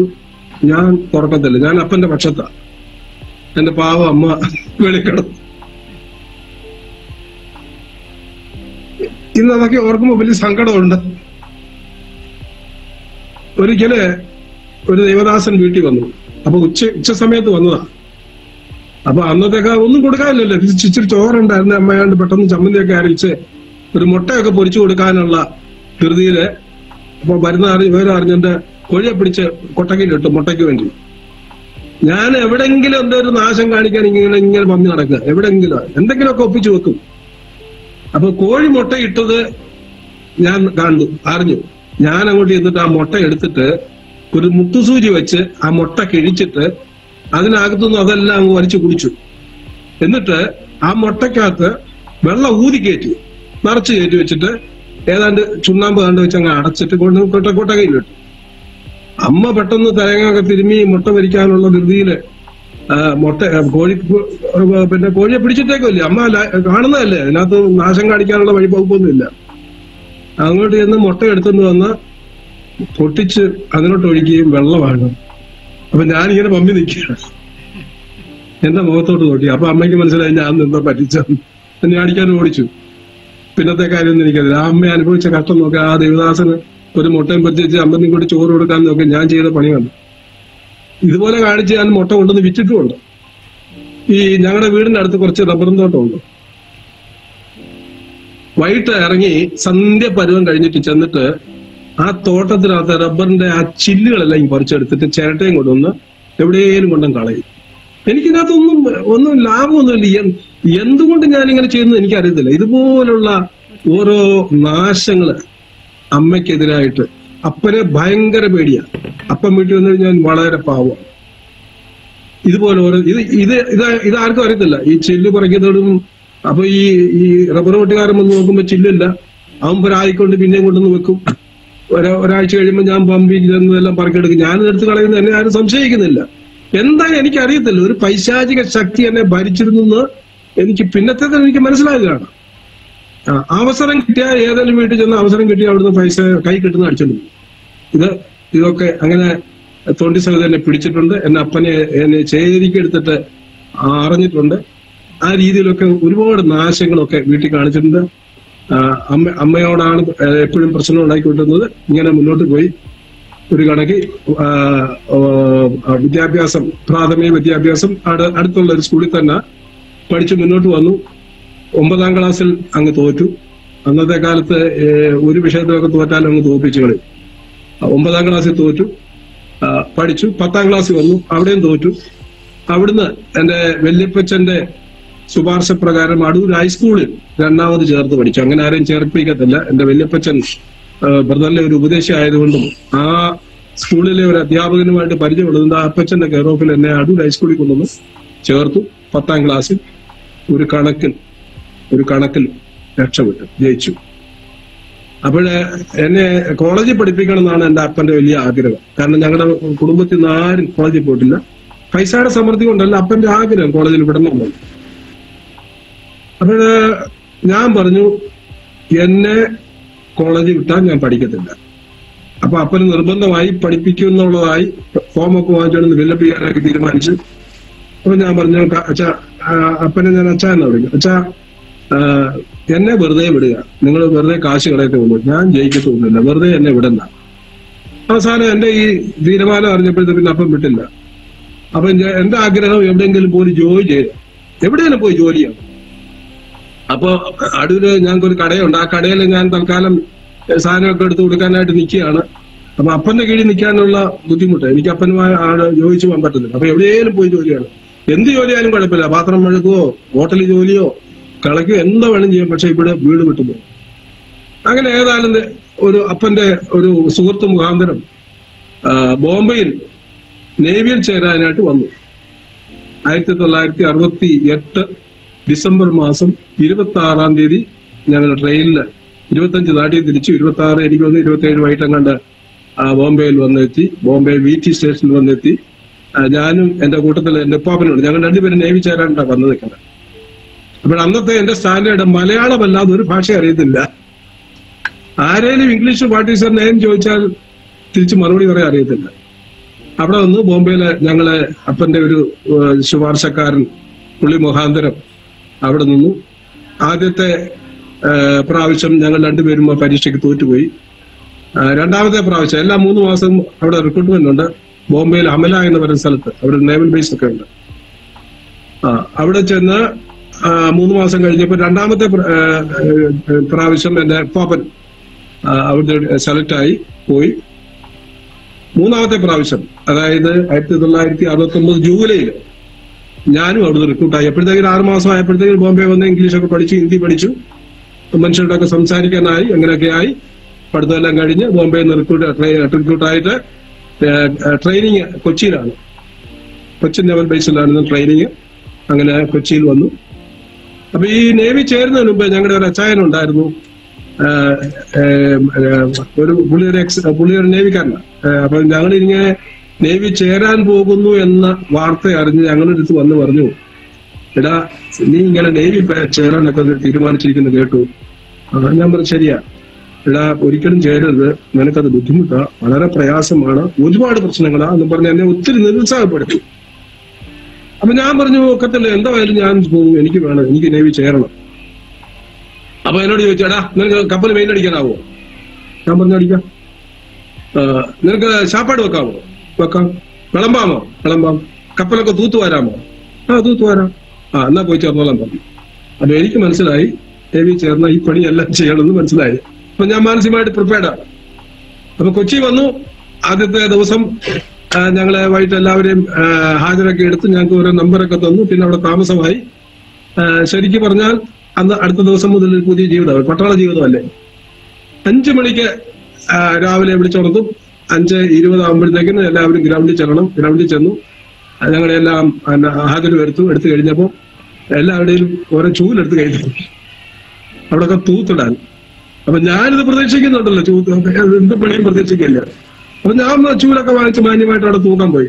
അപ്പൊ വലിയ വീട്ടിൽ നിന്ന് വന്ന പിള്ളേർ, ഒരു 1-2 പിള്ളേരുണ്ട്. അവരുടെ ചൂല് കൊടുത്തപ്പം അവൻ ഈ സാറിന്റെ നേരത്തെ മുഖത്തോട്ടിരുന്ന് ഓട്ടം. അവൻ 2 ഷൗട്ട് ചെയ്തിട്ടുണ്ട്. ചേടാ എന്ന് പറഞ്ഞ് അവരെ ചാടിച്ചു. അപ്പൊ എല്ലാരും ചെയ്തേ പറ്റും. അങ്ങനെ ഞങ്ങള് ട്രെയിനിങ് ഒക്കെ തുടങ്ങി. കർശനമായ ട്രെയിനിങ് ആണ്. നമുക്ക് ഒരുപാട് ബുദ്ധിമുട്ട്. രാവിലെ 5 മണിക്ക് എഴുന്നേറ്റ് രാത്രി 10 മണി വരെ ഞങ്ങളെ നിലത്ത് നിർത്തത്തില്ല. അതുപോലാണ് ട്രെയിനിങ്ങിന്റെ അതിന്റെ ഷെഡ്യൂൾ വെച്ചേക്കുന്നത്. അപ്പം പല കാര്യങ്ങൾ പഠിക്കാനുണ്ട്.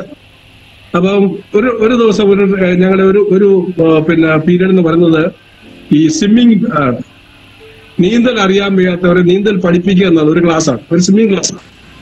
അപ്പൊ അന്നേരം ഞങ്ങള് 24 പേരുണ്ട്. 24 പേരെ കൊണ്ട് ഞങ്ങളെ മാർച്ച് ചെയ്ത് സ്വിമ്മിംഗ് പൂളിൽ കൊണ്ടുവന്നു. എല്ലാവരും ഇറങ്ങി നിർത്തി. അപ്പം ഇൻസ്ട്രക്ടർ പറഞ്ഞു, നീന്തൽ അറിയാവുന്നവരെല്ലാം ഒരു ഭാഗത്ത് നിൽക്കുക, നീന്തൽ അറിയാൻ വയ്യാത്തവരെല്ലാം മറ്റൊരു ഭാഗത്തേക്ക് മാറിയിരിക്കാൻ പറഞ്ഞു. അപ്പം രണ്ട് കൂട്ടമായിട്ട് തിരിഞ്ഞു. ഞാൻ അറിയാൻ വയ്യാത്തവരുടെ കൂട്ടത്തിൽ ചെന്നു. ഇയാളൊരു വടക്കഞ്ചേക്കാരനാണ്. ഇങ്ങോട്ട് വന്നിട്ട് നീ മലയാളി ഒക്കെ എത്തുമ്പോ നീ തൈറന്നെ യാത്ത എന്നും പറഞ്ഞ് എന്നോട് ചാടാ വെള്ളത്തെന്ന് പറഞ്ഞു. ഹിന്ദിയിലാ. ഞാൻ ചാടുവോ? അവിടെ നിൽക്കുക. എന്നെ ഈ മനുഷ്യൻ പിടിച്ച ഒറ്റത്തല്ല, നിലയില്ലാത്ത കയറ്റി വെള്ളത്തിലങ്ങ് വീണു. അവിടെ കിടന്ന് വെള്ളം കുടിച്ചപ്പോ ഇയാൾക്ക് മനസ്സിലായി ഇവൻ ശരിക്കും നീന്ത അറിയത്തില്ലെന്ന്. അപ്പൊ അയാള് തന്നെ എന്നെ പൊക്കിയെടുത്ത് പറഞ്ഞതുകൊണ്ട് അവിടെ ആ ശാലോ വാട്ടറിൽ പോയി നീന്ത് പഠിക്കാൻ പറഞ്ഞു. അങ്ങനെ അവിടെ പഠിത്തമൊക്കെ തുടങ്ങി. ഏകദേശം ട്രെയിനിങ് കഴിഞ്ഞപ്പോഴത്തെ ഒരുമാതിരിയൊക്കെ നീന്തൊക്കെ പഠിച്ചു തുടങ്ങി. ആ നീന്തമൊക്കെ പഠിച്ച് നാട്ടിൽ വന്നു. അവധിക്ക് പിന്നെ വീട്ടിൽ വന്നപ്പോഴ് ഒരു നല്ല വെള്ളമുള്ള സമയം. കിണറ്റിനകത്ത് പിന്നെ കിണറ്റിന്റെ ആ കയറും തൊട്ടിയെല്ലാം കൂടെ വെള്ളത്തിൽ പോയി. അപ്പൊ നമ്മൾ നീന്തമൊക്കെ പഠിച്ചിട്ട് വന്നേക്കില്ലേ. ഞാൻ പറഞ്ഞു ഞാനിപ്പോ മുങ്ങിയെടുക്കാമെന്ന് പറഞ്ഞു. അപ്പൊ അമ്മയുണ്ട്, വല്യമ്മയുണ്ട്. വല്യമ്മ പറഞ്ഞു, എടാ ജെയ്മീസേ ഇറങ്ങല്ലേടാ ജെയ്മീസേ ഇറങ്ങല്ലേടാ. അപ്പൊ ഇവർ ഇറങ്ങല്ലേ എന്ന് പറയുമ്പോ എനിക്ക് ഭാഷ കൂടി. ഞാൻ ഇറങ്ങി ചെന്ന് എടുത്തൊറ്റ ചാട്ടം വെച്ചു വെള്ളത്തിലോട്ട്, കിണറ്റിൽ ആഴമുള്ള വെള്ളത്തിലോട്ടെ. അവിടെ വെള്ളത്തിൽ കൊണ്ട് കഴിഞ്ഞപ്പോഴാ മനസ്സിലായില്ല, സ്വിമ്മിംഗ് പൂളിൽ പഠിച്ച നീന്തൊന്നും ഇവിടെ നടക്കത്തില്ല. ഒരു കണക്ക് പൊങ്ങി വന്നു. പൊങ്ങി വന്ന് തൊടിയെ പിടിച്ച് നോക്കിയപ്പോ തൊടിയെല്ലാം കൂടെ തെറ്റി കിടക്കുക. എനിക്ക് പിടി കിട്ടുന്നില്ല. അപ്പോഴത്തേക്കിന് വെപ്രാളമായി. ദൈവത്തിന്റെ കാരണം കൊണ്ട് മേളിനകത്ത് പൊട്ടിയ കയറിന്റെ ബാക്കി അവിടെ ഞാന്ന് കിടന്നു. ഞാൻ അതേ തൂക്കി പിടിച്ച് ഒരു കണക്കി കയറി. തൊട്ടിയും കിട്ടിയില്ല, ഒന്നും കിട്ടിയില്ല. വെള്ളം കലക്കിയിട്ട് കയറിപ്പോയെന്നല്ലാതെ എന്താ ഇതെന്ന് എനിക്കറിയത്തില്ല. എന്തുകൊണ്ട് ഞാനിത് ചെയ്തെന്ന് എനിക്കിപ്പോഴും മനസ്സിലാവുന്നില്ല. അതോടനുബന്ധിച്ച് അതിനു മുമ്പ്, അതായത് നേവി ചേരുന്നതിന് മുമ്പ് ഞങ്ങളുടെ വീടിന്റെ അടുത്തൊരു കുളമുണ്ട്. ഒരു ദിവസം ചന്തേരങ്ങാണ്ട് പോയിട്ട് ഇങ്ങോട്ട് വന്നിട്ട് നേരെ ആ കുളത്തിന് അവിടെ വന്നു. ആ ചുറ്റുപാടൊന്നും ഒരു മനുഷ്യരില്ല. കുളത്തിലോട്ട് ഒരു ഒറ്റ ചാട്ടം. നീന്തും അറിയാൻ പോയി അവിടെ കിടന്ന് കൈകാലം അടിച്ചു. ദൈവത്തിന്റെ കർണ കൊണ്ട് അവിടെ കണ്ട് ഒരു വേരെ കയറി ഞാൻ പിടിച്ച് പതുക്കെ കയറി പോകുന്നു. ആർക്കും അറിയത്തില്ല സംഭവിക്കും. ഞാനിങ്ങനെ എപ്പോഴും പറയുമ്പോഴാണ് ഇത് അറിയുന്നത്. അപ്പൊ ഇങ്ങനെയാണ് പല കുഞ്ഞുങ്ങളും ഒക്കെ മരിച്ചു പോകുന്നതൊക്കെ എന്ന് പിന്നെ മനസ്സിലാവും. പിശാച് കൊണ്ടുപോവാ, തള്ളിയിടാൻ കൊല്ലാനായിട്ട് കൊണ്ടുപോവാ. വെള്ളത്തിൽ നിന്ന് രക്ഷപ്പെട്ടത് ഞാൻ 5 പ്രാവശ്യം. ഒരിക്കൽ ജോലിയുള്ള ബന്ധത്തിൽ കപ്പലിലായിരുന്നു. കപ്പലിൽ നിന്ന് അറേബ്യൻ കടലിൽ ബോംബെ ഹൈയിൽ വെള്ളത്തിൽ വീണു. അവിടുന്ന് ദൈവം അത്ഭുതകരമായിട്ട് രക്ഷിച്ചു. അപ്പൊ അതൊക്കെ വിശദീകരിച്ച് പോയാൽ സമയം ഒത്തിരി പോകും. അതുകൊണ്ട് അങ്ങോട്ട് പോകുന്നില്ല. അപ്പോഴ് ഇങ്ങനെ ജോലിയെല്ലാം കഴിഞ്ഞ് പിന്നെ ട്രെയിനിങ് എല്ലാം കഴിഞ്ഞ് ഒരു വലിയ യുദ്ധക്കപ്പലിലേക്ക് എനിക്ക് ട്രാൻസ്ഫർ ആയി. 700 പേരോളം ഉണ്ടായി ആ കപ്പലിൽ. 700 ചില്ലുവാനും പേര്. അതിനകത്ത് ഞാൻ കമ്മ്യൂണിക്കേഷൻ ഡിപ്പാർട്ട്മെന്റിലാണ്. ഈ കമ്മ്യൂണിക്കേഷൻ ഡിപ്പാർട്ട്മെന്റിൽ ഏകദേശം 100 പേരുണ്ട്. ഞാനാണ് ജൂനിയർ മോസ്റ്റ്. ഞങ്ങള് 3-4 പേര് ചെന്നിട്ടുണ്ട്. അപ്പൊ ഞങ്ങളെ കാത്തിരിക്കുകയാണ് അവിടുത്തെ സീനിയേഴ്സ് വരുന്നുണ്ട്. ഞങ്ങൾക്ക് പണി തരാനായിട്ട് അവരെല്ലാം ഇങ്ങനെ കാത്തിരിക്കുക. ഇവിടെ റിപ്പോർട്ട് ചെയ്തു. വലിയൊരു കപ്പലാ. ചില 3-4 ആഴ്ച കഴിഞ്ഞാണ് എനിക്ക് ആ കപ്പലിന്റെ ആ പരിസരമൊക്കെ ഒന്ന് പഠിച്ചെടുക്കാൻ പറ്റും. കാരണം കിടക്കുന്നവരിടത്ത്, മെസ്സ് ഒരിടത്ത്, ജോലി ചെയ്യുന്ന വേറെ തട്ടില് 5-6-7 നിലയൊക്കെ ഉണ്ട്. അപ്പൊ ബാത്റൂം ഒക്കെ താഴത്തെ നിലയിൽ ഇങ്ങനെ കണ്ടുപിടിക്കാനൊക്കെ ഒത്തിരി പാട്. പിന്നെ ആരുടെയും കൂടെ ഒക്കെ ഇങ്ങനെ പോവാണ്. അങ്ങനെ മുന്നോട്ട് പോയി ചെന്നുടനെ തന്നെ നമുക്ക് നേരത്തെ പറഞ്ഞ ജോലികളൊക്കെ കിട്ടി. പെയിന്റ് അടിയ്, തൂത്തുവാറല്, ചാപ്പാട് കൊണ്ട് കൊടുക്കല്, പാത്രങ്ങളൊക്കെ വൃത്തിയാക്കൽ, ഇതെല്ലാം ചെയ്തു. വളരെ സന്തോഷമില്ല, നമുക്കൊരു പരാതിയില്ല. ഇങ്ങനെ ഇരുന്നപ്പോഴ് എന്നെ നേവി ചേരണമെന്ന് പറഞ്ഞ് എന്നെ ഉദ്ദേശിച്ച ആച്ചാൻ എന്നെ കാണാൻ കപ്പല് വന്നു. ഞങ്ങളൊരു ബന്ധുവാ. കപ്പല് വന്നിട്ട് എന്നെ കണ്ടിട്ട് ചോദിച്ചു, എന്തെങ്ങനെ ഉണ്ടോ വിശേഷം, എന്തോ ഉണ്ടോ? ഞാൻ പറഞ്ഞു കുഴപ്പമില്ല വെച്ചാൽ. എടാ ഇവിടുത്തെ പെയിന്റിങ്ങും കാര്യങ്ങളൊക്കെ വരുന്നു. ഞാൻ പറഞ്ഞു കുഴപ്പമില്ല, നിനക്ക് ബുദ്ധിമുട്ടൊന്നുമില്ല. അത്രേ ഉള്ളൂ. അപ്പം നമുക്ക് ജോലി ചെയ്യുന്നതിന് പ്രശ്നമൊന്നുമില്ല. പക്ഷെ പ്രശ്നം അവിടെയല്ല തുടങ്ങിയത്. കപ്പൽ അങ്ങോട്ട് കടലിലോട്ട് പോയി കഴിഞ്ഞു കഴിഞ്ഞാൽ എനിക്ക് പിടിച്ചിരിക്കാൻ പറ്റില്ല. ഭയങ്കരമായ CC, കടൽ ചൊരുക്ക്. അപ്പോൾ ബോംബെ നിന്ന് വിട്ട കൊച്ചി വരുമ്പോഴത്തേക്കിന് 2-3 ദിവസം എടുക്കും. 2-3 ചിലപ്പോൾ അതിലും കൂടുതൽ എടുക്കും. ഇവരിങ്ങനെ എക്സസൈസും പരിശീലനവും ഒക്കെ കഴിഞ്ഞ് വരുന്നേ. ഇങ്ങനെ വരുമ്പോഴത്തേക്കിന് പട്ടിണി കഴിക്കാനൊക്കെ കഴിച്ചപ്പോൾ ഞങ്ങൾ ഛർദ്ദിച്ചു പോകും. പക്ഷെ എത്ര ഛർദ്ദിച്ചെന്ന് പറഞ്ഞാലും എത്ര വയ്യെന്ന് പറഞ്ഞാലും നമ്മൾ ജോലി ചെയ്യണം, സമയത്തിന് ഓഫീസിൽ ചെല്ലണം. അപ്പൊ നമുക്ക് മെയിൻ ജോലിയൊന്നും ഇല്ല, മറ്റുള്ളവരെ ഹെൽപ്പ് ചെയ്യാന്നുള്ള ജോലി. നമുക്ക് നേരിട്ടുള്ള ജോലികളൊന്നും നമ്മളെ ഏൽപ്പിക്കാനൊക്കെ. കാരണം ഞങ്ങൾ ട്രെയിനിങ്ങിലാണ്, നമുക്ക് അത്രയും പരിചയമായിട്ടില്ല. കപ്പലും കരയുമായിട്ടുള്ള വാർത്താവിനിമയമാണ് നമ്മുടെ പ്രധാന ജോലി. അപ്പം രാത്രി 12 മണി മുതൽ 4 മണി വരെ ഇങ്ങനെയൊക്കെ ജോലികളുണ്ട്. അവിടെ ഇരുന്ന് ഓഫീസിൽ ചെന്ന്, വയർലെസ് ഓഫീസിൽ ചെന്ന് അങ്ങോട്ട് ഇരുന്ന് ഇച്ചിരി കഴിയുമ്പോഴത്തേക്കും തല കറങ്ങും, ഛർദ്ദിക്കാൻ തുടങ്ങും. അപ്പം ഇരിക്കുന്നതിന്റെ തൊട്ട് താഴെ ബക്കറ്റ് വെച്ചിട്ടുണ്ട്, ഛർദ്ദിക്കാൻ, ബക്കറ്റിലോട്ട് ഛർദ്ദിച്ചു വെക്കാൻ. അപ്പൊ ഈ അസുഖമുള്ളവർക്കെല്ലാം ഓരോ ബക്കറ്റ് കൊടുത്തിട്ടുണ്ട്. അപ്പൊ സീനിയേഴ്സ് പലരും കുഴപ്പമില്ല, അവരൊക്കെ ഒത്തിരി പിന്നെ പരിചയമായി കഴിഞ്ഞപ്പോൾ അവർക്ക് പിന്നെ അത്രയും ആ ബുദ്ധിമുട്ടൊന്നുമില്ല. അവര് പിന്നെ അങ്ങ് എക്സ്പീരിയൻസ് ആയി. ഞങ്ങളൊക്കെ അങ്ങ് ഛർദ്ദിച്ച് അങ്ങ് ഒരു പരുവാണ്. ഛർദ്ദിച്ച് ഡ്യൂട്ടി കഴിയുമ്പം ബക്കറ്റ് കൊണ്ടുവന്ന് ബാത്റൂമിൽ കൊണ്ടുപോയി കഴുകി വൃത്തിയാക്കി അടുത്ത ആൾക്ക് കൊടുക്കണം. ഇങ്ങനെ വലിയ കഷ്ടത്തിൽ കൂടി കടന്ന് ട്രെയിനിങ് എല്ലാം ഇങ്ങനെ മുന്നോട്ട് പോയി. കുറച്ചു കാലം കഴിഞ്ഞപ്പോഴത്തേക്കിന് 5-6 വർഷം 6-7 വർഷം കഴിഞ്ഞപ്പോഴത്തേക്കിന് പുതിയ കോഴ്സിനൊക്കെ ഉള്ള സമയമായി. പ്രൊമോഷനുള്ള കോഴ്സിനായിട്ട് പിന്നെ അത് കൊച്ചിയിൽ വന്ന് ഞാൻ ഇതൊക്കെ പറയുന്നത് പറഞ്ഞു കഴിഞ്ഞാൽ, ഒരു വീട്ടിൽ ഈ ഇത്രയും നാശം ഒപ്പിച്ച് നടന്ന ഒരു വ്യക്തി എന്നെ ദൈവം പിന്നെ നന്നാക്കി എടുക്കാനായിട്ട് കൊണ്ട് ഏൽപ്പിച്ചേക്കുന്ന ഒരു സ്ഥലമായത് നേവി. അപ്പം എനിക്ക് പഠിക്കാൻ വയ്യ എന്ന് അപ്പനോട് പറഞ്ഞാണ് നേവി വന്നു ചേർന്നത്. നേവി വന്ന് ചേർന്നപ്പോഴാ മനസ്സിലായേ പടയെ പേടിച്ച് പന്തൽ തീർന്നപ്പോ ചൂട്ടും കെട്ടിപ്പട. ഇവിടെ അവിടെ മലയാളം മീഡിയത്തിൽ പഠിച്ചു വന്നാണ് ഇവിടെ വന്ന് ഇംഗ്ലീഷ് മീഡിയത്തിലാണ് എല്ലാ ക്ലാസ് നടത്തുന്നത്. പഠിപ്പിക്കുന്നതെല്ലാം വടക്കേ ഇന്ത്യക്കാർ. അവർ പറയുന്നത് പകുതി മനസ്സിലാകത്തില്ല അന്നത്തെ സമയത്ത്. പഠിച്ചത് കറക്റ്റുമായിട്ട് പിടിച്ചോട്ട് വന്നില്ലെങ്കിൽ ശക്തമായ ശിക്ഷയുണ്ട്. ശിക്ഷ എന്ന് പറഞ്ഞു കഴിഞ്ഞാൽ ഉച്ചയ്ക്ക് എല്ലാവരും കിടന്ന് ഉറങ്ങുന്ന സമയത്ത് ചെറിയ ശിക്ഷയാണെങ്കിൽ ബൂട്ടുമൊക്കെ ഇട്ടുകൊണ്ട് അവിടെ ചെന്ന പലകകളിൽ ഓടുക, ഒരു മണിക്കൂർ ഓടുക, അല്ലെങ്കിൽ അവിടെ എന്തെങ്കിലുമൊക്കെ വൃത്തിയാക്കുക, തൂത്തുവാരി, ഇങ്ങനെയൊക്കെ പഠിച്ചാണ്. ഇച്ചിരി സീരിയസ് ആണെങ്കിൽ കിടക്കുന്ന കിടക്ക അത് എല്ലാം മടക്കി കെട്ടി തലയെ വെച്ചോണ്ട് അവിടെ ചെല്ലണം. ബെഡ് പരേഡ് എന്ന് പറയും. അപ്പൊ ഇത് ഏറ്റവും കൂടി ശിക്ഷ. ഇതൊക്കെ ഇത് തല വെച്ചോണ്ട് അങ്ങോട്ട് പോകുമ്പോ സകല മനുഷ്യരും നോക്കുന്ന നമ്മുടെ കഴിവറിയാൻ അവന് ഇതുപോലൊരു മുള്ളയാന്നുള്ളത് എല്ലാവരും മനസ്സിലാക്കും. അപ്പൊ അങ്ങ് മെനക്കെട്ടിരുന്ന് പഠിക്കും. പഠിച്ചാൽ പറ്റും, പഠിക്കാതിരിക്കാൻ പറ്റത്തില്ല. അങ്ങനെ ഒരു ദിവസം ഈ കോഴ്സിന് വന്ന് ഉച്ചയായപ്പോഴേ സാറിന്റെ ക്ലാസ് 7:30 മുതൽ 1 മണി വരെയാണ്. അത് കഴിഞ്ഞ് ഉച്ച കഴിഞ്ഞ് 1 മണിക്കൂർ 1.5 മണിക്കൂർ റെസ്റ്റ്. അത് കഴിഞ്ഞിട്ട് പിന്നെ വൈകിട്ടത്തെ സ്പോർട്സ് മറ്റു കാര്യങ്ങൾ ഇങ്ങനെയൊക്കെ അതിന് പോകുന്നു. അപ്പൊ 1 മണി കഴിഞ്ഞപ്പോൾ ഞങ്ങളെ എല്ലാം കൂടെ വിളിച്ചു നിർത്തി ഞങ്ങളുടെ ക്ലാസിന്റെ പേര് പറഞ്ഞിട്ട് പറഞ്ഞു, ഈ ക്ലാസ് ഉച്ച കഴിഞ്ഞ് പണിഷ്മെന്റ് വരണം എന്ന് പറഞ്ഞു. പണിഷ്മെന്റ്. അപ്പൊ എന്താ മനസ്സിലായില്ല, എന്താ പണിഷ്മെന്റ് നമുക്കറിയത്തില്ലല്ലോ. അപ്പൊ എന്താ ചെയ്യുന്നത് വിചാരിച്ചാല് ഞങ്ങൾ പോകുന്ന വഴിക്ക് ഞങ്ങൾ താമസിക്കുന്ന ബാരക്സിൽ വന്നിട്ട് ഇവരെല്ലാം പരിശോധിക്കുക. അവിടെ ആരുടെയും എന്തെങ്കിലും ഡിസോർഡർ ആയിട്ട് കിടപ്പുണ്ടോ, ഷൂവും ബൂട്ടും ഒക്കെ ശരിക്കും അറേഞ്ച് ചെയ്ത് വെച്ചേക്കുന്നു, നമ്മുടെ ബെഡൊക്കെ കൃത്യമായിട്ട് വിരിച്ചു വെച്ചേക്കുന്നു. ഇതിന് ആരുടെയെങ്കിലും എന്തെങ്കിലും കുഴപ്പമുണ്ടെങ്കിൽ അവർ നമ്പർ എടുത്തുകൊണ്ട് പോയി അവരെ പിന്നത്തെ ഇതിൽ കൊണ്ടുവന്ന് പണിഷ്മെന്റ് ഒക്കെ കൊടുക്കും. അപ്പൊ എല്ലാവരും അങ്ങോട്ടും ഇങ്ങോട്ടും വളരെ നീറ്റ് ആൻഡ് ടൈഡി എല്ലാം ചെയ്യുകയൊക്കെ ചെയ്യും. അപ്പൊ അന്നത്തെ ദിവസം ഈ ക്ലാസ് മൊത്തം പണിഷ്മെന്റ് തരണം എന്നാണ് പറഞ്ഞേക്കുന്നത്. അപ്പൊ ഇന്നും ഒരിക്കലും മറക്കാനാകാത്ത ഒരു സംഭവമാണ്. ഒരു വെള്ളിയാഴ്ച ദിവസം അന്നൊക്കെ ഉച്ചക്കത്തെ ചോറിന്റെ കാര്യമൊന്നും ഞാൻ മറക്കത്തില്ല. 1-ാം തരം fish fry, fish curry, sambar, ചോറ് എല്ലാം കൂട്ട് റെഡിക്ക് നിറച്ചുണ്ടു. കൊണ്ട് കഴിഞ്ഞിട്ട് ക്ലാസ് മൊത്തം 24 പേരും ഉണ്ട്. 24 പേരും കൂടെ പരേഡ് സ്കൂളിന്റെ ഗ്രൗണ്ടിൽ ചെന്നു. അപ്പം ഞങ്ങളുടെ പേരിലുള്ള പരാതി അല്ല, ഗ്രൗണ്ടിലല്ല, സ്കൂൾ ഗ്രൗണ്ടിലല്ല, പരേഡ് ഗ്രൗണ്ടിൽ ചെന്നു. അപ്പൊ ഞങ്ങൾക്ക് പണിഷ്മെന്റ് തരാനായിട്ട് ഒരു സാറ് വന്നിട്ടുണ്ട്. അപ്പൊ ഞങ്ങളുടെ കുറ്റം വായിച്ചു.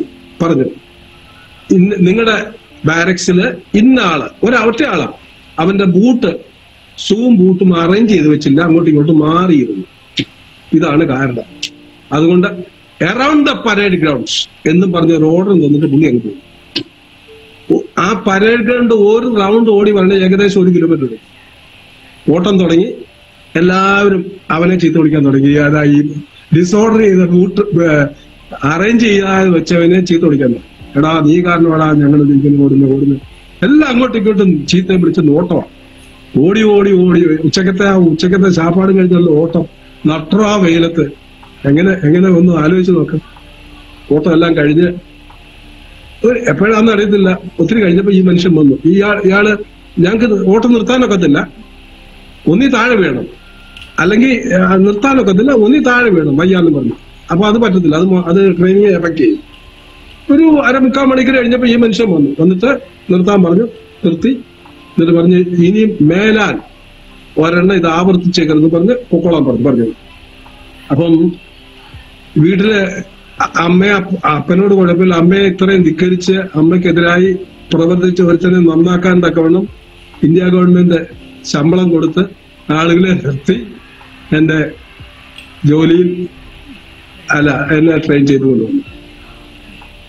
അങ്ങനെ നേവിയിലായിരിക്കുമ്പോഴാ ഈ കപ്പലിലായിരിക്കുമ്പം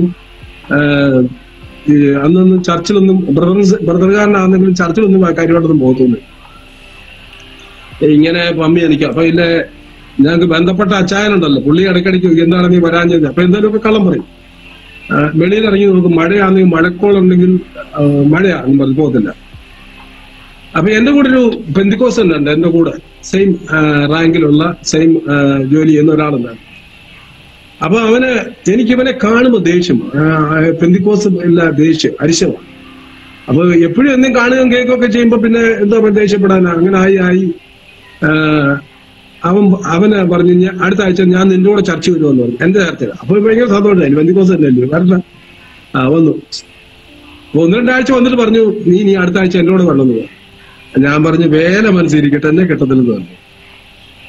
അങ്ങനെ അങ്ങ് പോകത്തില്ല, അങ്ങനെ പോയിട്ടൊന്നുമില്ല.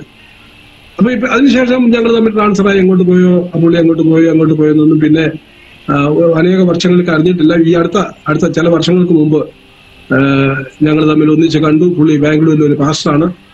അവരുടെ സഭയിൽ പോയി ഞാൻ ഈ സാക്ഷ്യങ്ങളൊക്കെ പറയാനായിട്ട് ഇടയായിപ്പോയി. ദൈവമക്കളെ, ഞാൻ ഈ കാര്യങ്ങളൊക്കെ ഇങ്ങനെ നിർത്തുകയാണ്.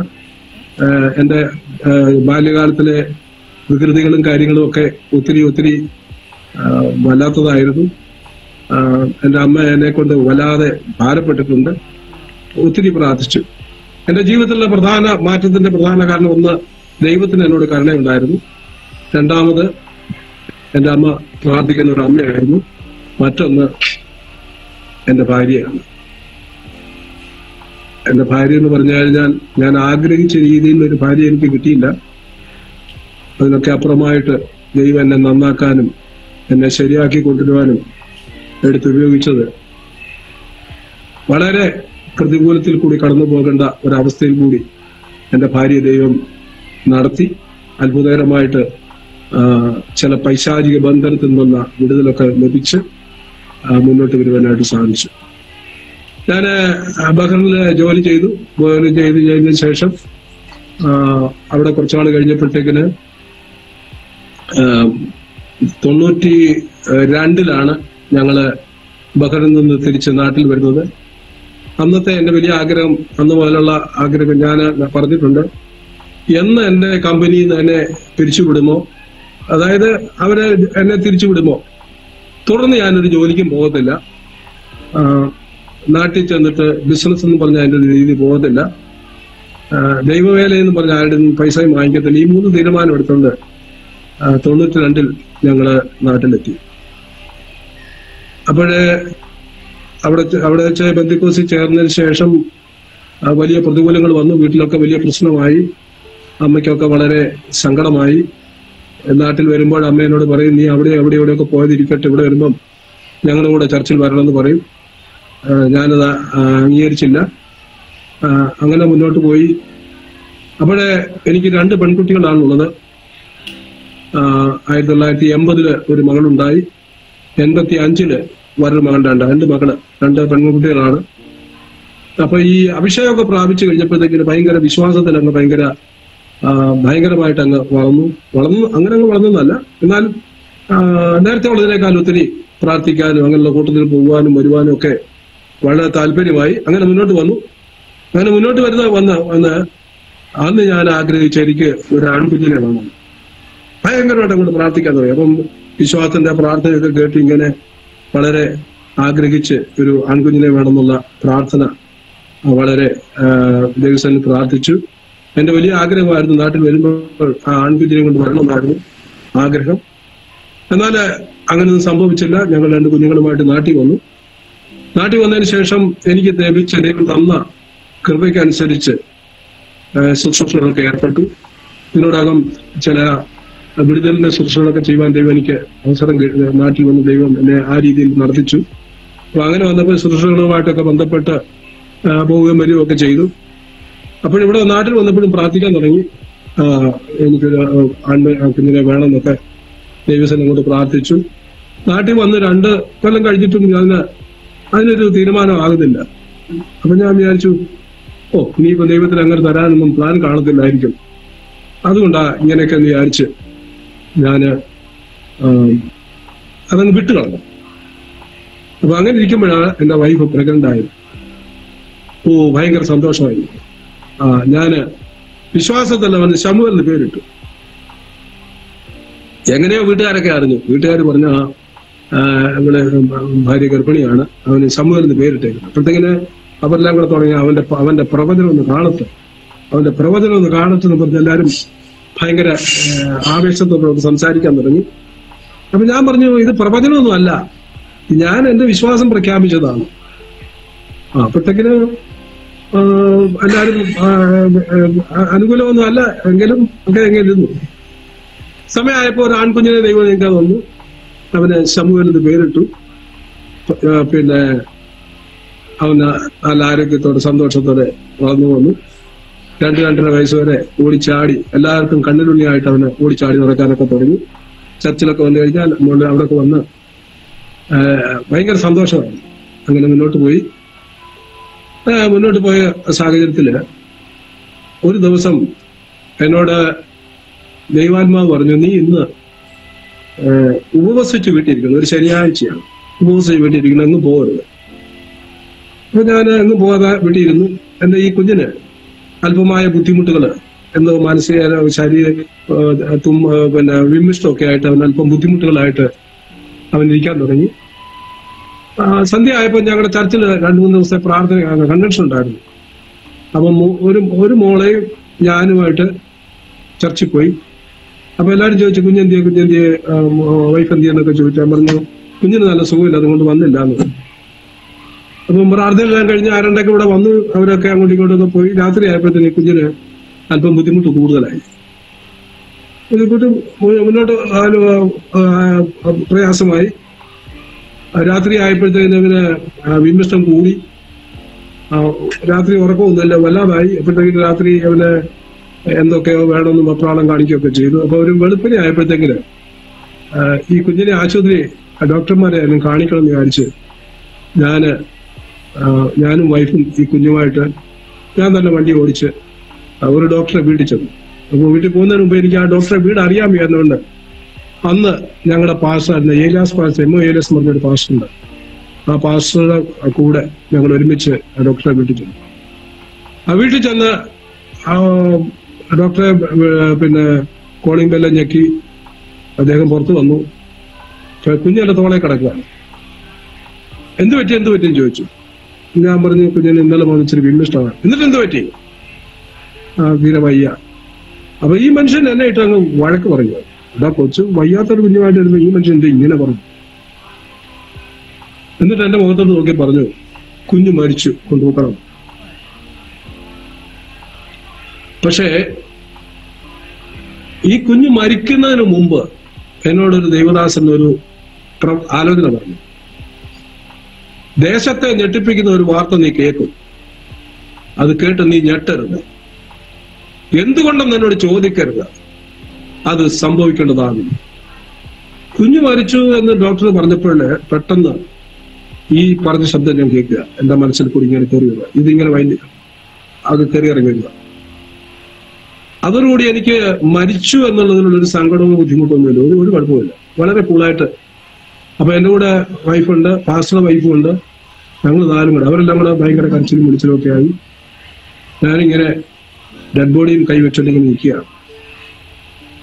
പാസ്റ്റർ ആഹപ്പാടെ വിഷമിച്ചു.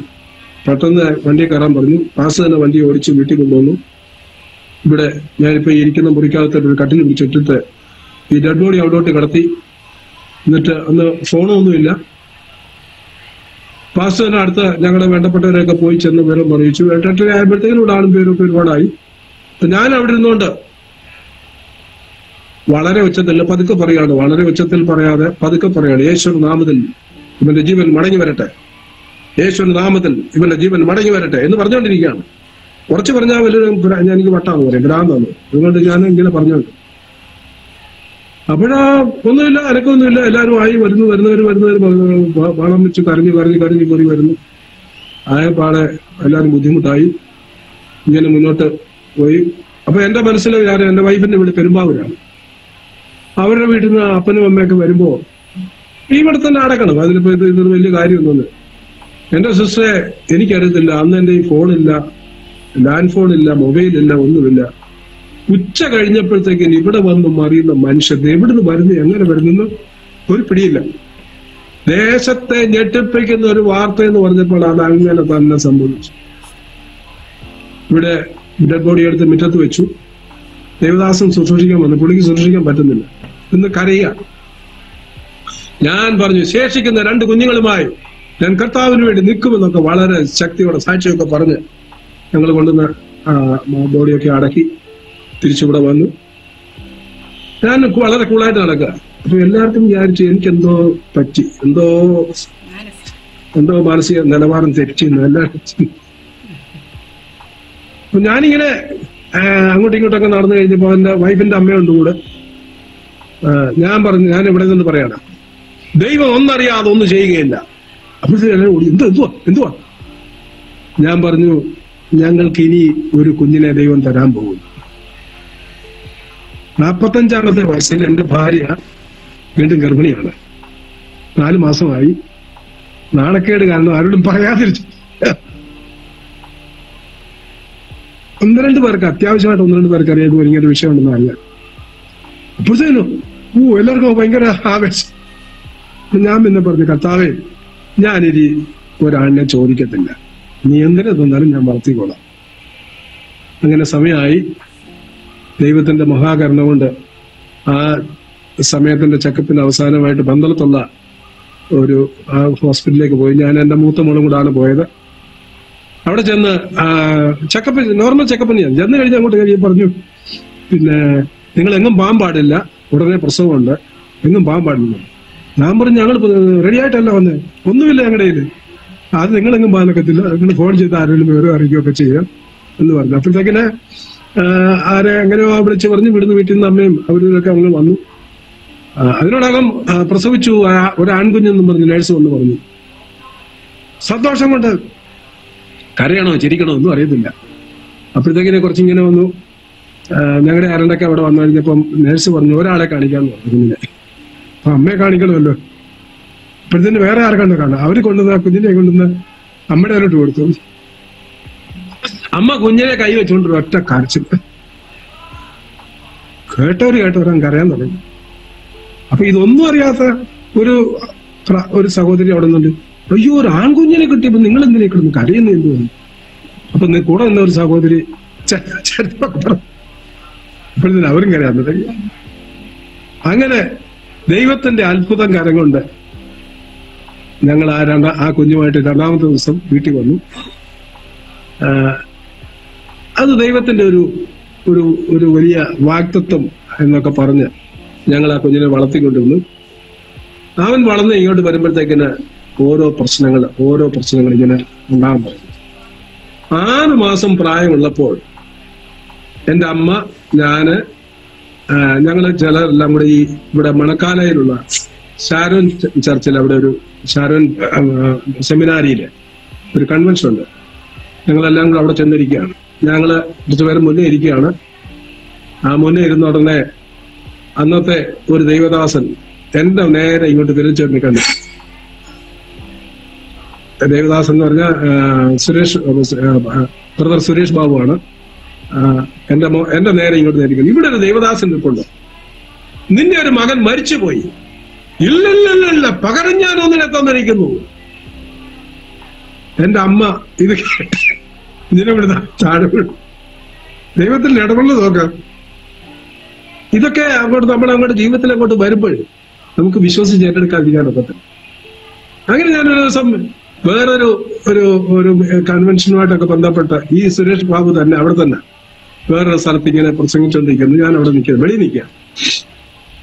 എന്നിട്ട് അവിടെ നിന്നുണ്ട് പുള്ളി അങ്ങോട്ട് ജെയിംസ്, ബ്രദർ ജെയിംസ്, നീ ഇങ്ങനെ കറങ്ങി നടക്കാനുള്ളതല്ല, നിന്നെക്കുറിച്ച് ദൈവത്തിന് വലിയ പ്ലാനുണ്ട്. അപ്പൊ ഞാൻ അന്നൊന്നും ഇങ്ങോട്ട് അടുക്കത്തില്ല, ഇങ്ങനെ അകലം വിട്ട് നടക്കത്തുള്ളൂ. ഇങ്ങനെ പല പ്രാവശ്യം എന്നോട് ദൈവം നേരിട്ട് ഇടപെട്ട് ദൈവം സംസാരിച്ചിട്ടുണ്ട്.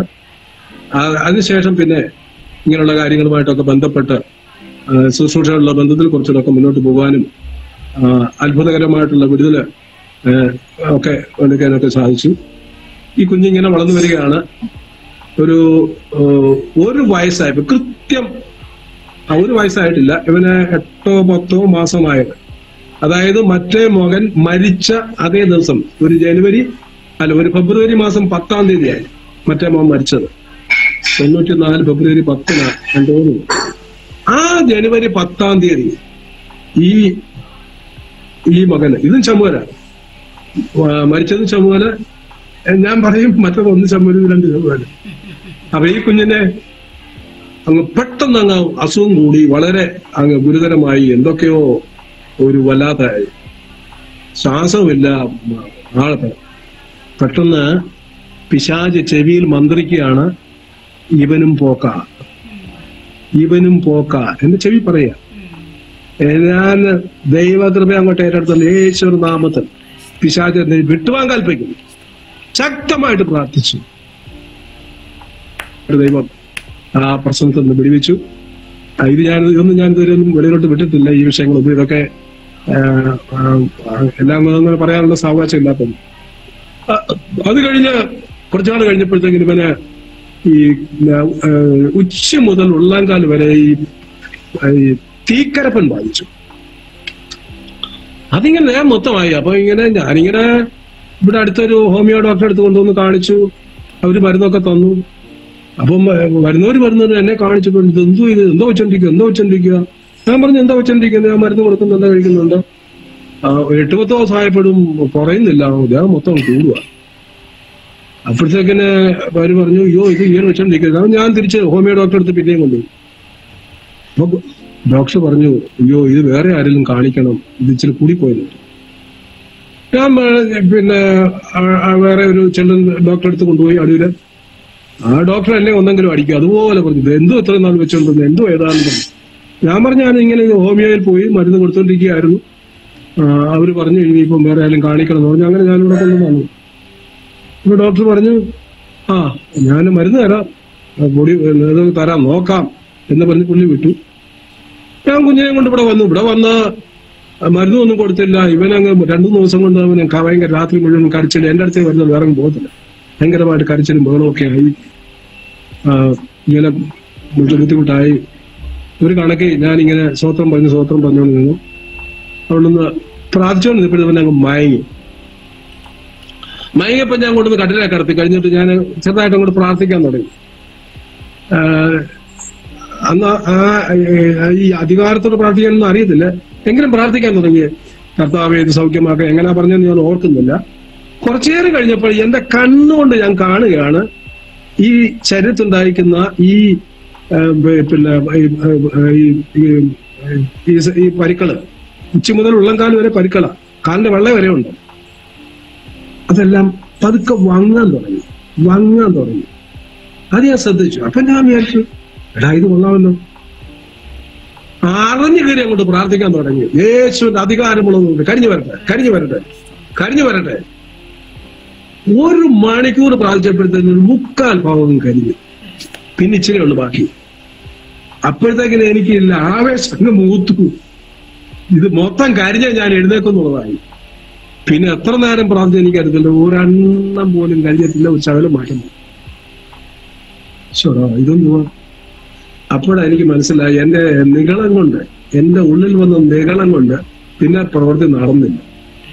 അപ്പൊ എന്റെ മനസ്സിൽ എന്താ പറയുന്നത്, നാളെ രാവിലെ എന്റെ പാസ്റ്ററെ വിളിക്കും, എന്നെ വഴക്ക് പറഞ്ഞത് എല്ലാം ഞാൻ വിളിക്കും. ഇപ്പൊ കണ്ടോ ഇത് എന്ന് പറഞ്ഞ് മനസ്സിൽ വെച്ചാൽ ഈ പ്രാർത്ഥിക്കുന്നത്. പക്ഷെ ഒന്നും കരിഞ്ഞില്ല. എങ്കിലും പിറ്റേ ദിവസം ആളുകളൊക്കെ വന്നു, അയ്യോ ഇതെല്ലാം കരിഞ്ഞല്ലോ എന്നൊക്കെ പറഞ്ഞെല്ലാം തുടങ്ങി. 3-ാമത്തെ ദിവസം പൂർണ്ണമായിട്ട് അവന്റെ ശരീരത്തിൽ ഒരു പാടുപോലും ഇല്ലാതെ അവന് സൗഖ്യമായി.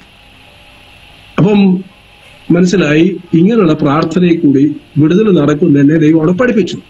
പിന്നെ പല പ്രാവശ്യം പലയിടത്ത് പോയി ഇതുപോലെ കാര്യങ്ങളൊക്കെ കൊണ്ട് പ്രാർത്ഥിക്കാനൊക്കെ പോയി. ഒരു ദിവസം പിന്നെ സൺഡേ സ്കൂൾ ഇവിടെ അടുത്താണ്, ഞങ്ങൾ ഇവിടെയുള്ള ചർച്ച ബോർഡിലാണ് ഞങ്ങൾ ചർച്ചിൽ ആരാധനയ്ക്കൊക്കെ പോകുന്നത്. ചർച്ച ബോർഡ് വെള്ളക്കുളങ്ങര അവിടെ ആണ് പോയിക്കൊണ്ടിരുന്നത്. അപ്പൊ അവിടെ ഈ സൺഡേ സ്കൂളിൽ അങ്ങോട്ട് പോയ വഴിക്ക് ഒരു കയറ്റം അങ്ങോട്ട് കയറി ചെന്നപ്പോ അവിടെ കണ്ട ഈ കുഞ്ഞ് ഉരുണ്ട് വീണ് അവന്റെ നെറ്റിക്കൊരു മെറ്റലം കയറി. മെറ്റൽ കയറി അങ്ങ് കയറി അങ്ങ് കുഴിഞ്ഞു. അപ്പൊ കൂടെ കൊണ്ടുവന്നേരായിരുന്നു അടുത്തൊരു വീട്ടിൽ കൊണ്ടുവന്ന് കയറ്റി അവിടെ വിളിച്ചിട്ട് എന്നെ വിവരം അറിയിച്ചു, ഫോണിൽ വിവരം അറിയിച്ചു, ഇതുപോലെ കുഞ്ഞ് ഇങ്ങനെ വീണു. ഞാൻ അവിടെ ചെന്ന് നോക്കിയപ്പം അവര് വിചാരിച്ചു ഇപ്പൊ അവരെല്ലാം കൂടെ ഞാൻ അവരെല്ലാം കൂടെ വഴക്ക് പറയുന്നൊക്കെ അവരിങ്ങനെ പേടിച്ചൊക്കെ നിൽക്കുക. അങ്ങനെ നിന്നപ്പോഴത്തേക്ക് ഞാൻ അങ്ങോട്ട് ചെന്നിട്ട് എന്ത് പറ്റി, ഞാനൊന്ന് കാര്യമാക്കാതെ ഞാൻ പറഞ്ഞു കൊണ്ടുവന്നു. അപ്പൊ ഉടനെ പറഞ്ഞു ആശുപത്രി കൊണ്ടുവന്ന് സ്റ്റിച്ച് ഇതെന്നൊക്കെ പറഞ്ഞു. ഞാൻ പറഞ്ഞു സാരമില്ല എന്ന് പറഞ്ഞു. ഞാൻ വീട്ടിൽ കൊണ്ടുവന്ന് ഈ മുറിക്കകത്തോട്ട് കയറി ദൈവസേന ഇരുന്നോട്ട് അങ്ങോട്ട് ശക്തമായിട്ട് അങ്ങോട്ട് പ്രാർത്ഥിച്ചു. എന്റെ ദൈവമക്കളെ, 1 മണിക്കൂർ കൊണ്ട് ആ മുറിവ് മൊത്തം അങ്ങ് കരിഞ്ഞു വന്നു. ഒരു ചെറിയ ഒരു പാട് മാത്രം. അപ്പൊ എനിക്ക് മനസ്സിലായി ഈ കുഞ്ഞ് വീണിട്ടുണ്ടെന്നുള്ളത് എല്ലാരും അറിഞ്ഞു. ചില വൈകിട്ടാകുമ്പോഴത്തേക്കും ഇവിടെ ആളുകളെല്ലാം ഓടി വരും. അതുകൊണ്ട് പ്രത്യേകിച്ച് ഞങ്ങളുടെ അവസ്ഥയൊക്കെ എല്ലാവർക്കും അറിയാവുന്നതുകൊണ്ട് കൂടി വരും. അതുകൊണ്ട് ഇനിയിപ്പോ വീട്ടിൽ നിൽക്കണ്ട, അവിടെ നിന്ന് നമുക്ക് എങ്ങോട്ടേലൊക്കെ പോവാം. അപ്പൊ ഞങ്ങള് 2 പെൺപിള്ളേരും ഒന്നിച്ച് ഞങ്ങൾ ഒന്നിച്ച് അടുത്തുള്ള ഒരു വീട്ടിലോട്ട് പിന്നെ വിസിറ്റിന് പോവുക കുഞ്ഞിനെ കൊണ്ട്. അപ്പൊ ഞങ്ങൾ അവിടെ ചെല്ലുമ്പോ അവര് പറയാണ്, ജെയിംസച്ചാന്റെ മോൻ ഇതുപോലെ വീണു, നെറ്റിക്ക് ഭയങ്കര ഇത് മുറിവുണ്ടായി എന്ന് പറഞ്ഞ് അവർ അങ്ങോട്ടും ഇങ്ങോട്ടും വേറെ ആയിട്ട് സംസാരിച്ചോണ്ടിരിക്കുക. അപ്പൊ ചെന്ന ആള് പറഞ്ഞു, എന്നാ ശരി നമുക്ക് അച്ഛന്റെ വീട്ടിലോട്ട് പോകാന്ന് പറഞ്ഞു കഴിഞ്ഞേക്കെന്ന്. അപ്പൊ ഞാൻ പറഞ്ഞു, സഹോദരന്മാരെ ഒന്നും വിഷമിക്കില്ല, ഞങ്ങൾ ഇവിടെ തന്നെ ഉണ്ട് എന്ന് പറഞ്ഞ് ഞങ്ങൾ കുഞ്ഞിനെ കൊണ്ട് അങ്ങോട്ട് ചെല്ലുക. അപ്പൊ അതുകൊണ്ട് കഴിഞ്ഞാൽ കുഞ്ഞിന്റെ മുഖത്തായി നോക്കട്ടെ, അയ്യോ എന്തിയാ എന്റെ മുറിവ് കാണുന്നില്ലല്ലോ. അപ്പൊ ഒരു അത്ഭുത വിടുതല് അവന് ദൈവം കൊടുത്തു. അത് കഴിഞ്ഞ് കുറച്ചു നാൾ കഴിഞ്ഞപ്പോഴത്തേക്കും ഇവിടെ ഞങ്ങൾ എന്തൊക്കെ പറഞ്ഞു, ഇവൻ എന്റെ കൂടെ മാറത്തില്ല, ഇങ്ങനെ മാറത്തില്ല. ഞാൻ പറഞ്ഞതിനൊക്കെ ഒരു വാഗ്ദത്തം ഉണ്ടെങ്കിൽ ആ വാഗ്ദത്തത്തെ നശിപ്പിക്കുവാൻ തക്കവണ്ണം പിശാച് അങ്ങേയറ്റം പരിശ്രമിക്കും. നമ്മൾ അതിനെ അതിജീവിച്ച് മുന്നേറിയില്ലെങ്കിൽ ബുദ്ധിമുട്ടുണ്ടാകും. അപ്പൊ ഇത് പലത് കഴിഞ്ഞു, പല സ്റ്റെപ്പുകൾ കഴിഞ്ഞു. അപ്പൊ ഈ അടുക്കളയിലൊക്കെ ഇങ്ങനെ അവൻ എന്റെ കൂടെ ഒക്കെ നിൽക്കും. അവിടെ വലിയൊരു ഗോദ്രേജിന്റെ ഫ്രിഡ്ജ് അവിടെ വന്നത്. അപ്പൊ ഞാൻ എന്തോ അവിടെ ചെയ്തുകൊണ്ടിരിക്കുമ്പോഴത്തേക്കും ഇവൻ അതേല കണ്ട് പിടിക്കും, ഈ ഗോദ്രേജ് ഈ ഫ്രിഡ്ജ് അവന്റെ മണ്ടയിലോട്ട് അങ്ങ് മറിഞ്ഞു. ദൈവത്തിന്റെ കരുണ കൊണ്ട് ആ മറിഞ്ഞത് അതിന്റെ ഇപ്പുറത്ത് പാതകത്തിന്റെ സ്ലാബേ വന്ന് തട്ടി നിന്നു.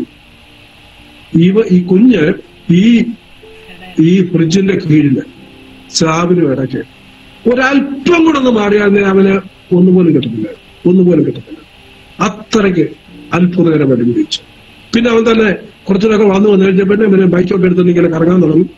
അങ്ങനെ വഴിഞ്ഞു വിട്ടതില്ല. അവിടെ ഞാൻ പോയ വഴിക്ക് ഒരു വീഴ്ച, ഭയങ്കര ഒരു വീഴ്ച. ദൈവത്തിന്റെ കാലം കുറച്ച് മുട്ടൊക്കെ പൊട്ടിയും തൊലിയും പോയെന്നല്ലാതെ മറ്റു പ്രശ്നങ്ങളൊന്നും ഉണ്ടായിട്ടില്ല. അങ്ങനെ ആ കുഞ്ഞ് വളർന്നു വരുന്നു. ഇന്ന് അവന് 28 വയസ്സുണ്ട്, ബാംഗ്ലൂരിൽ ജോലി. ദൈവത്തിന്റെ വാഗ്ദത്തം അവന് മേൽ ഉള്ളത് ഞങ്ങള് ശ്രദ്ധയോടെ കേട്ടുകൊണ്ടിരിക്കുന്നു. ഇതിനിടയ്ക്ക് ഇവിടെ പലരും വരും ശുശ്രൂഷയ്ക്കായിട്ട് ഈ പൈശാചിക ബന്ധത്തിലുള്ള വിടുതല് ഇങ്ങനെയുള്ള കാര്യങ്ങളില് ദൈവം എന്നെ അടുത്ത് ഉപയോഗിക്കുന്നു എന്നുള്ളത് മനസ്സിലാക്കി പലരും ഇവിടെ വരും. ഞാനെങ്ങും പോകത്തില്ല, മിക്കവാറും അഴിഞ്ഞു കേട്ടൊക്കെ വരുന്നുണ്ട്. ഒരു ദിവസം ഒരു സഹോദരൻ, ഒരു യുവ സഹോദരൻ എന്നോട് പറഞ്ഞ നല്ല രീതിയിലൊക്കെ ജീവിക്കണം ആഗ്രഹമുണ്ട്, ഒരു രീതിയിലും പറ്റുന്നില്ല, എനിക്ക് വേണ്ടി ഒന്ന് പ്രാർത്ഥിക്കണം എന്ന് പറഞ്ഞു. ഞാൻ പറഞ്ഞു വീട്ടിലോട്ട് വരാൻ പറഞ്ഞു. ഇവിടെ വന്നു. അവന് ഒരു ചെറുപ്പക്കാരനായിരുന്നു. അവന്റെ ജീവിതത്തിൽ ചില പാപ സ്വഭാവങ്ങളൊക്കെ ഉണ്ടായിരുന്നു. അവനുള്ളതല്ല എന്നോട് അങ്ങ് തുറന്നു പറഞ്ഞു. ആരും സാറിന് അങ്ങനെ ഏറ്റു പറയത്തില്ല. തുറന്നു പറഞ്ഞു കഴിഞ്ഞപ്പോ ഞാൻ ചോദിച്ചു, തെറ്റ് നിനക്ക് ബോധ്യമാണോ? ആ ബോധ്യം. ഏറ്റു പറയാൻ തയ്യാറാണോ? ആ ഇവിടെ മുട്ടുകുത്താൻ മതി, ഇവിടെ മുട്ടുകുത്തി. ഓരോന്നായിട്ട് ഏറ്റു പറഞ്ഞു കഴിഞ്ഞിട്ട് ഞാൻ അവനോട് അങ്ങോട്ട് പ്രാർത്ഥിക്കാൻ തുടങ്ങി. ഇപ്പൊ മലന്നടിച്ചങ്ങ് വീണിട്ട് നടു എത്തിക്കൊണ്ട് കാലും കൈയും ഇങ്ങനെ വില്ല് പോലെ വളഞ്ഞിട്ട് ഇങ്ങനെ കറങ്ങാൻ തുടങ്ങി.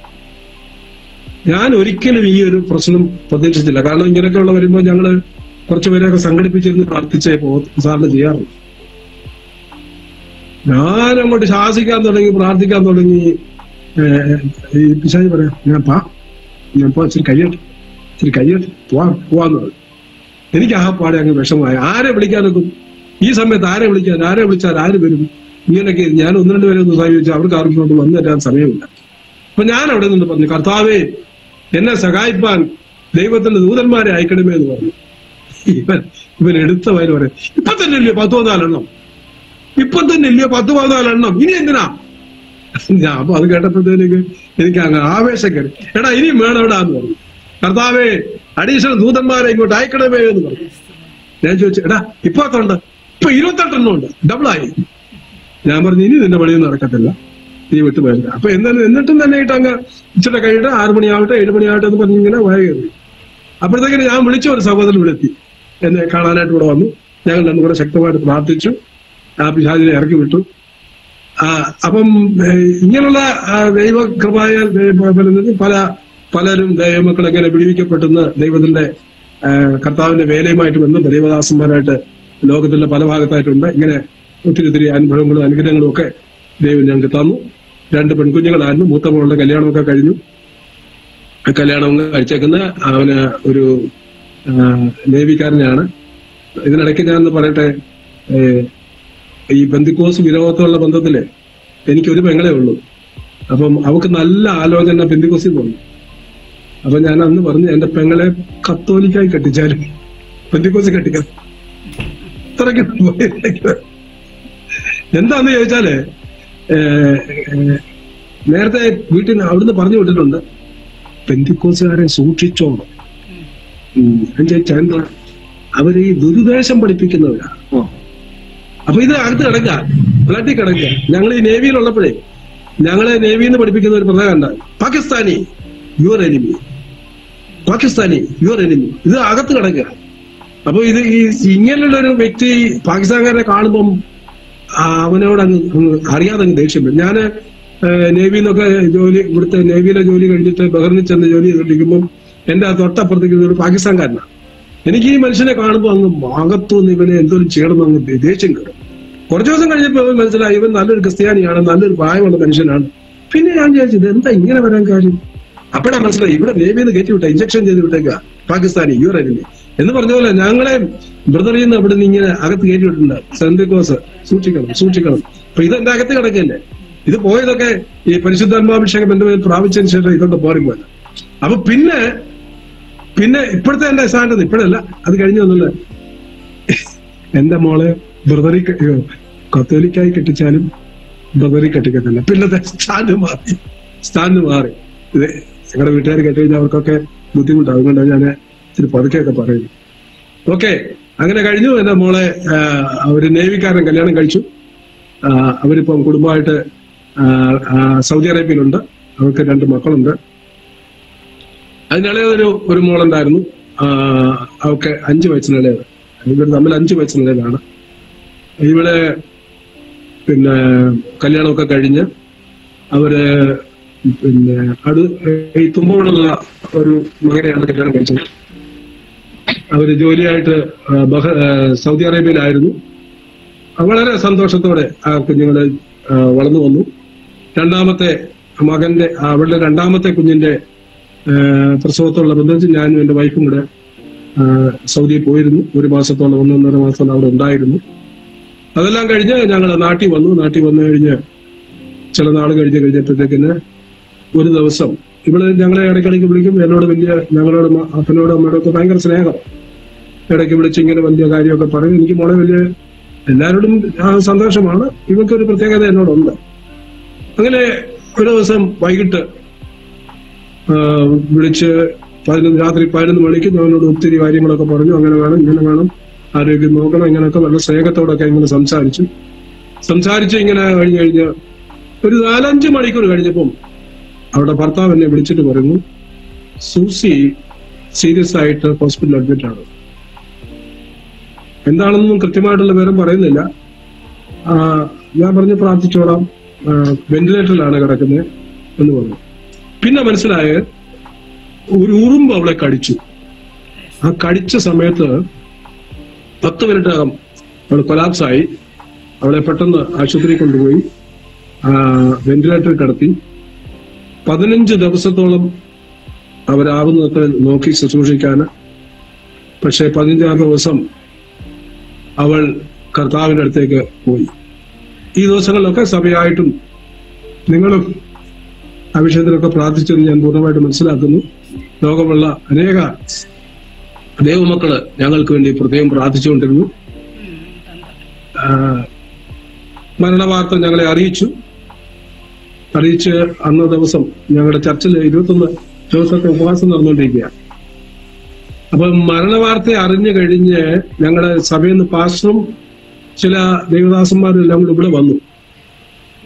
അപ്പൊ ഇവിടെ വന്ന് എന്നോട് മരിച്ച വിവരം പറയാനായിട്ട് വന്നിരിക്കുക. ഇവരെല്ലാം കൂടെ വന്നപ്പോഴേ എനിക്ക് മനസ്സിലായി എന്തോ അപകടം പ്രശ്നമുണ്ടെന്ന് എനിക്ക് മനസ്സിലായി. എല്ലാം വന്നു വിടുന്നു.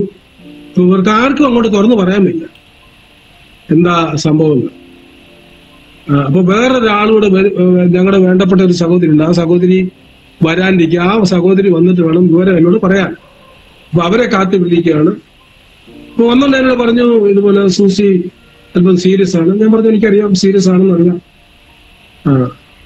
പിന്നെ കഴിഞ്ഞ് അവർ തന്നെ അറിയാമെന്ന് പറഞ്ഞു മരിച്ചു പോയിരുന്നു. അപ്പം എനിക്ക് പ്രത്യേകിച്ചൊന്നുമില്ല. അതായത് കർത്താവിനുള്ള പ്രത്യാശ എനിക്ക് ഭയങ്കരമാണ്. ഒരിക്കലും ഞാൻ അതിനകത്ത് സങ്കടപ്പെടാനോ വിഷമിക്കാനോ ഒന്നുമില്ല. മരിച്ചു. ഓക്കെ, മരിച്ചു. ഇപ്പത്തേനും എന്റെ വൈഫ് അപ്പുറത്തിരിപ്പുണ്ട്. ഞാൻ പറഞ്ഞു വത്സൻ, ആ വൈഫിന്റെ പേര് വത്സെ സൂസി മരിച്ചുപോയി. പുള്ളിക്കാരി അവിടെ കിടന്ന് ഭയങ്കര കരച്ചിലും വേണമൊക്കെ. ഞാൻ പറഞ്ഞു കരയേണ്ട കാര്യമൊന്നുമില്ല, കർത്താവിന്റെ അടുത്തേക്കല്ലേ പോയിക്കുന്നത്, സാരമില്ല എന്നൊക്കെ പറഞ്ഞു. എല്ലാം കഴിഞ്ഞു. ചർച്ചിലേക്ക് പോയി. എല്ലാവരും ചർച്ചിൽ പോയി. ഞങ്ങളും ചർച്ചിൽ പോയി. കുഞ്ഞു മരിച്ചുകൊണ്ട് ഞാൻ വീട്ടിൽ ഇരിക്കേണ്ട ആവശ്യമൊന്നുമില്ലല്ലോ. എനിക്ക് നല്ല പ്രത്യാശയുണ്ട്. കർത്താവിന് ഭയങ്കര നല്ല പ്രത്യാശയാണ് ഇതിന്റെ കാര്യത്തിൽ. അവിടെ വന്നു. തുടർന്നുള്ള ദിവസങ്ങളില് ഇവിടെ പ്രാർത്ഥന നടന്നുകൊണ്ടിരിക്കുകയാണ്. ചില ദിവസങ്ങൾ കഴിഞ്ഞ് ഡെഡ് ബോഡിയൊക്കെ ആയിട്ട് അവര് വന്നു. തിരുവനന്തപുരത്ത് എയർപോർട്ടിലാണ് വന്നത്. ഞാനും എന്റെ മകനും ഒക്കെ ആയിട്ട് റിസീവ് ചെയ്യാൻ പോയി. അപ്പൊ ആദ്യത്തെ ഫ്ലൈറ്റില് പിന്നെ അവിടെ ഹസ്ബൻഡും കുഞ്ഞുങ്ങളും വരുന്നുണ്ട്. രണ്ടാമത്തെ ഫ്ലൈറ്റിലാണ് ഡെഡ് ബോഡി വരുന്നത്. അപ്പൊ ആദ്യത്തെ ഫ്ലൈറ്റിൽ വന്ന് ഞങ്ങള് മകനെ സ്വീകരിച്ചു, കൈ പിടിച്ചു, തോളത്ത് തട്ടിയിട്ട് ഞാൻ പറഞ്ഞു don't worry, praise the Lord. ഞാൻ അവിടെ ഒന്ന് വിങ്ങിയാൽ അവൻ പെട്ടുപോകും. ധൈര്യമായിട്ടിരിക്കാൻ, കർത്താവ് അറിയാവുന്ന സംഭവിക്കുന്നില്ല, ദൈവമെല്ലാം നന്മയ്ക്കായി ചെയ്യും എന്ന് പറഞ്ഞ് അവരെ ധൈര്യപ്പെടുത്തി അവരെ കൊണ്ടുപോയി. അതിനുശേഷം ഡെഡ് ബോഡി വന്ന് ഞങ്ങൾ അത് വാങ്ങി അതുമായിട്ട്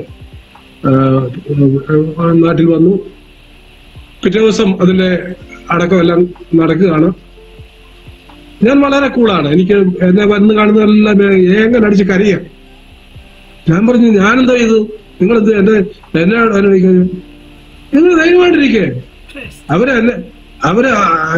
എന്നെ ആശുപത്രിക്കൊണ്ട് എന്നെ അങ്ങ് വല്ലാതെ വിഷമിപ്പിക്കുക.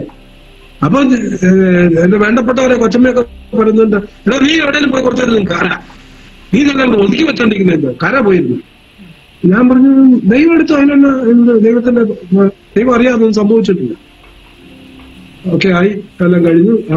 അടക്കത്തിന്റെ ശുശ്രൂഷകളൊക്കെ ഞങ്ങളുടെ ചർച്ച വെച്ചാൽ നടന്നു. വളരെ ലളിതമായ ശുശ്രൂഷ, ഒരുപാടൊന്നും സമയമെടുത്തില്ല. ഞങ്ങളുടെ അന്നത്തെ ദേവദാസൻ വളരെ മാന്യമായിട്ട് ആ ശുശ്രൂഷകളൊക്കെ കൈകാര്യം ചെയ്തു. എനിക്ക് സംസാരിക്കാൻ അല്പസമയം തന്നു. ഞാനൊരു 7 മിനിറ്റോളം ദൈവം ചെന്ന ഉപകാരങ്ങളെ കുറിച്ച് പറഞ്ഞു.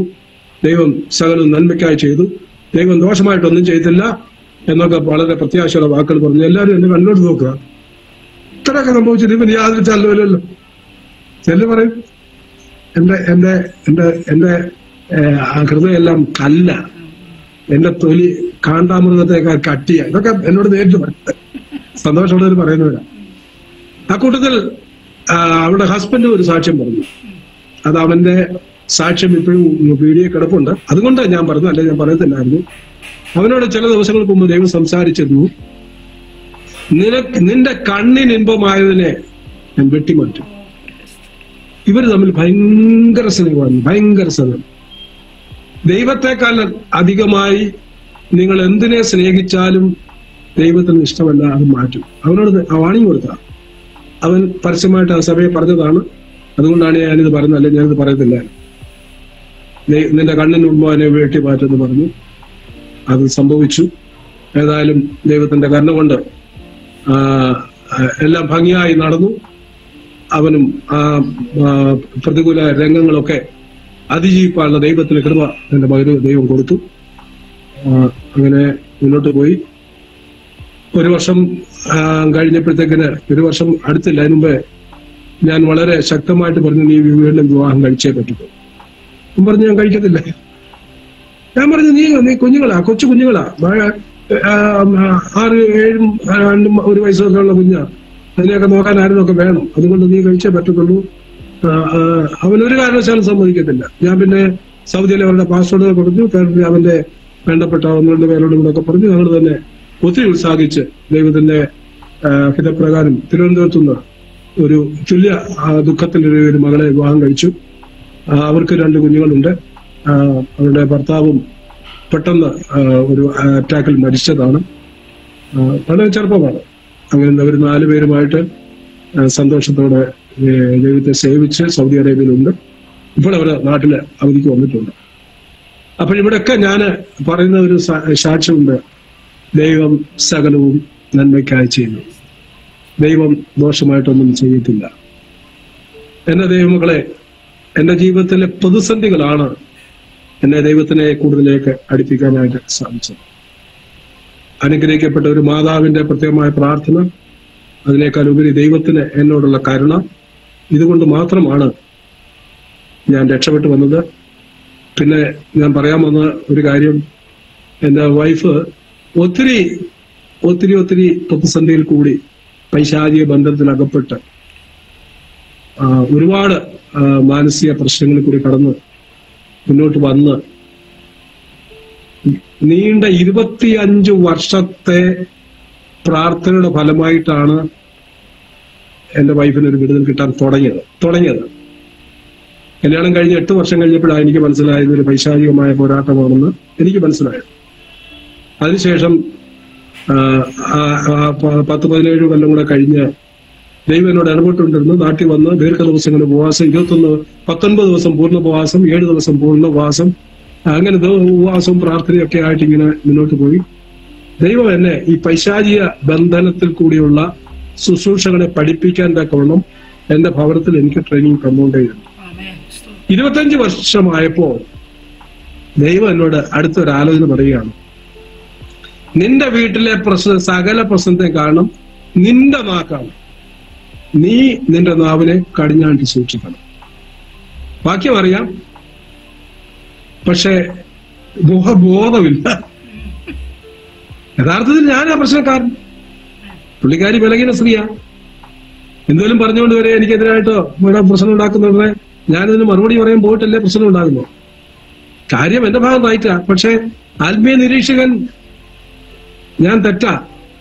കാരണം എല്ലാത്തിനും മറുപടി പറയാൻ പോകണ്ട, നീ സൗമ്യനായിരിക്കണം എന്നൊക്കെ ദേവദോഷം നമ്മളെ പഠിപ്പിക്കുമ്പോൾ ഞാൻ അതിന് തിരിച്ചറിയുന്നു.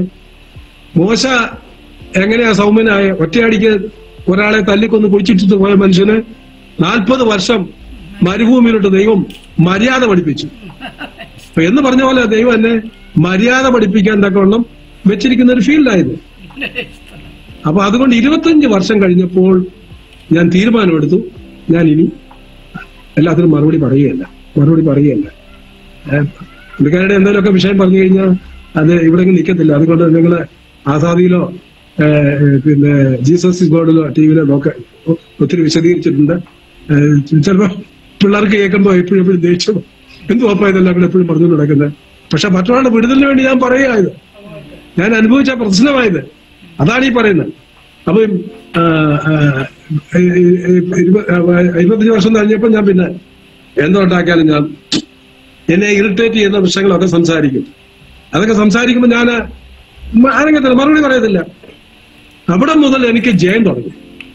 പിശാചിന്റെ ആയുധം എന്നെ പ്രകോപിപ്പിക്കുന്നതിനുള്ള സംസാരങ്ങൾ, എന്നെ കുത്തുന്ന വർത്തമാനങ്ങൾ, എനിക്ക് എന്താണോ ദേഷ്യം വരുന്നത് പറഞ്ഞാൽ നിസ്സാര കാര്യത്തില്ല, വേണ്ടാത്തത് പറയുമ്പോൾ ദേഷ്യമായിരിക്കും. അത് ഞാൻ മര്യാദയ്ക്ക് നടക്കുന്ന ഒരു വ്യക്തിയാണ്. എന്നെ കുറിച്ച് അപവാദമൊക്കെ പറയുമ്പോൾ നമുക്ക് അങ്ങോട്ട് സഹിക്കത്തില്ല. അപ്പൊ അത് തന്നെ ഇങ്ങനെ പറഞ്ഞുകൊണ്ടിരിക്കും. ഒരു സമയത്ത് എന്റെ അപ്പനെയും അമ്മയെ മൊത്തം വഴക്ക് പറഞ്ഞു. എന്റെ അമ്മയെ വേണ്ടതെല്ലാം പറയും. ഞാൻ പറഞ്ഞു, എന്റെ അമ്മയെ എന്താ പറഞ്ഞാലും നീ എന്നെ എന്താ പറഞ്ഞു എന്റെ അമ്മയെ കുറിച്ച് പറഞ്ഞേക്കാം, അതേ പറയത്തുള്ളൂ. അപ്പൊ എനിക്ക് ദേഷ്യം വരും, പ്രശ്നമാവും, അങ്ങോട്ടും ഇങ്ങോട്ടും അടിയും കുസ്തിയും ഒക്കെ ഭയങ്കരമായിട്ട് നടക്കും. അപ്പം എന്നെ കുത്തുന്ന ഒരു വാളാണ് എന്റെ അമ്മയെ പറയുന്നത്. ഒരു കുന്തമാണ്, അല്ലെ എനിക്ക് വിരോധമായി വേണ്ടാത്ത പറയുന്ന ഒരു കുന്തമാണ്. മിണ്ടാതിരുന്ന് കഴിഞ്ഞപ്പോ ഈ കുന്തത്തിന്റെ ഒക്കെ മോനെ ഒഴിഞ്ഞു. ഇത് കുത്തിയിട്ട് ഇനി ഏക്കുന്നില്ല, പ്രതികരിക്കുന്നില്ല, പിന്നെന്താ ചെയ്യും? അങ്ങനെ ആയിക്കഴിഞ്ഞപ്പോഴത്തേക്കിന് പിന്നെ ആയി പ്രശ്നങ്ങളൊക്കെ പരിഹരിക്കാൻ തുടങ്ങി. 40 ദീർഘവർഷങ്ങളെടുത്തു ഞാൻ ഈ പ്രശ്നത്തിൽ നിന്ന് പൂർണ്ണമായ ഒരു പരിഹാരം ഉണ്ടാകാൻ. 40 വർഷം. മോശയെ 40 വർഷം മരുഭൂമിയിൽ അത് ദൈവം മര്യാദ പഠിപ്പിച്ചതുപോലെ ദൈവം 40 വർഷം കൊണ്ട് മര്യാദ പഠിപ്പിച്ചു. ഞാനിന്ന് എപ്പോഴും സാക്ഷ്യം പറഞ്ഞത്, ഇങ്ങനൊരു ഭാര്യയെ കിട്ടിയില്ലായിരുന്നെങ്കിൽ ഞാൻ തികച്ചും ഒരു ജഡിക ലോക മനുഷ്യനായി പോകുന്നില്ല. ജഡികൻ, ലോക മനുഷ്യൻ. എന്റെ ആഗ്രഹം ഞാന്, എന്റെ ഭാര്യ, എന്റെ പിള്ളേര്, ഇത് മാത്രമായിരുന്നു എന്റെ സ്നേഹം വേണം. പക്ഷെ ദൈവസ്നേഹത്തെക്കാൾ അധികമായി എന്തിനെ സ്നേഹിച്ചാൽ അപകടമാണെന്നുള്ളത് എന്റെ മരുമോൻ പറഞ്ഞതുപോലെ ഇതെനിക്ക് അന്ന് അറിയത്തില്ലായിരുന്നു. 25 വർഷം കഴിഞ്ഞപ്പോഴത്തേക്ക് മനസ്സിലായി ദൈവസ്നേഹമാണ് വലുത്. അങ്ങനെ 40 വർഷം വരെ എന്റെ വീട്ടിലെ സകല ജോലികളും ചെയ്ത് 4 കുഞ്ഞുങ്ങളെയും വളർത്തി അവരെ പരിപാലിച്ച് നടത്തിയാൻ ദൈവം എന്നെ സഹായിച്ചു. ഇതെല്ലാം വെച്ചോണ്ട് ഞാൻ പറയാണ്, ഇങ്ങനത്തെ ഭാര്യയെ എനിക്ക് ദൈവം തന്നതിന് സ്തോത്രം.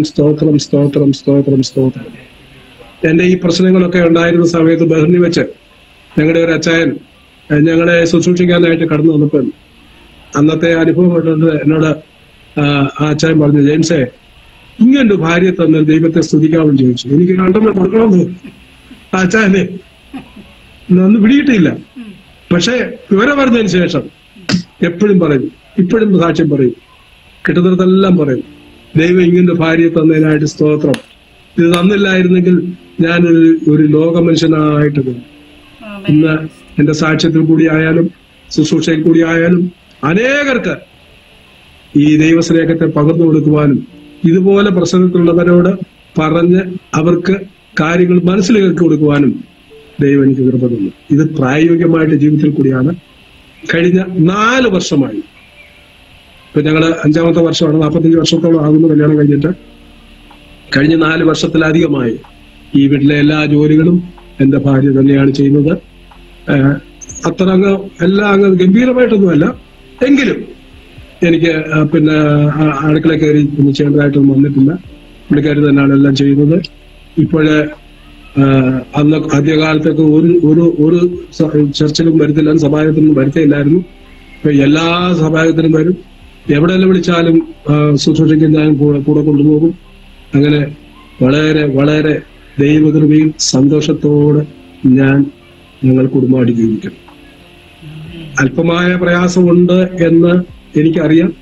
അപ്പൊ പലരും ചോദിക്കുന്നു, അതെന്താ ഒരു പൂർണ്ണതയിലെത്തിക്കൂടായോ? അപ്പൊ ഞാൻ പറഞ്ഞേ, ഞാൻ ഇനി ഇച്ചിരൂടെ ശരിയാകാനുണ്ട്. അതും ദൈവം വെച്ചേക്കുക. ഞാൻ ഇച്ചിരൂടെ ശരിയാകുമ്പോൾ നേരെ മാറിക്കോളും. അത് തന്നെയല്ല, എല്ലാം അങ്ങ് ശരിയായി ചിലപ്പോൾ നിർത്തിയിരിക്കത്തില്ല, നിഗളിച്ചു. അപ്പൊ അങ്ങനെ വലിയ വലിയ പാഠത്തിൽ കൂടിയാണ് ഞങ്ങളെ കടത്തി വിടുന്നത്.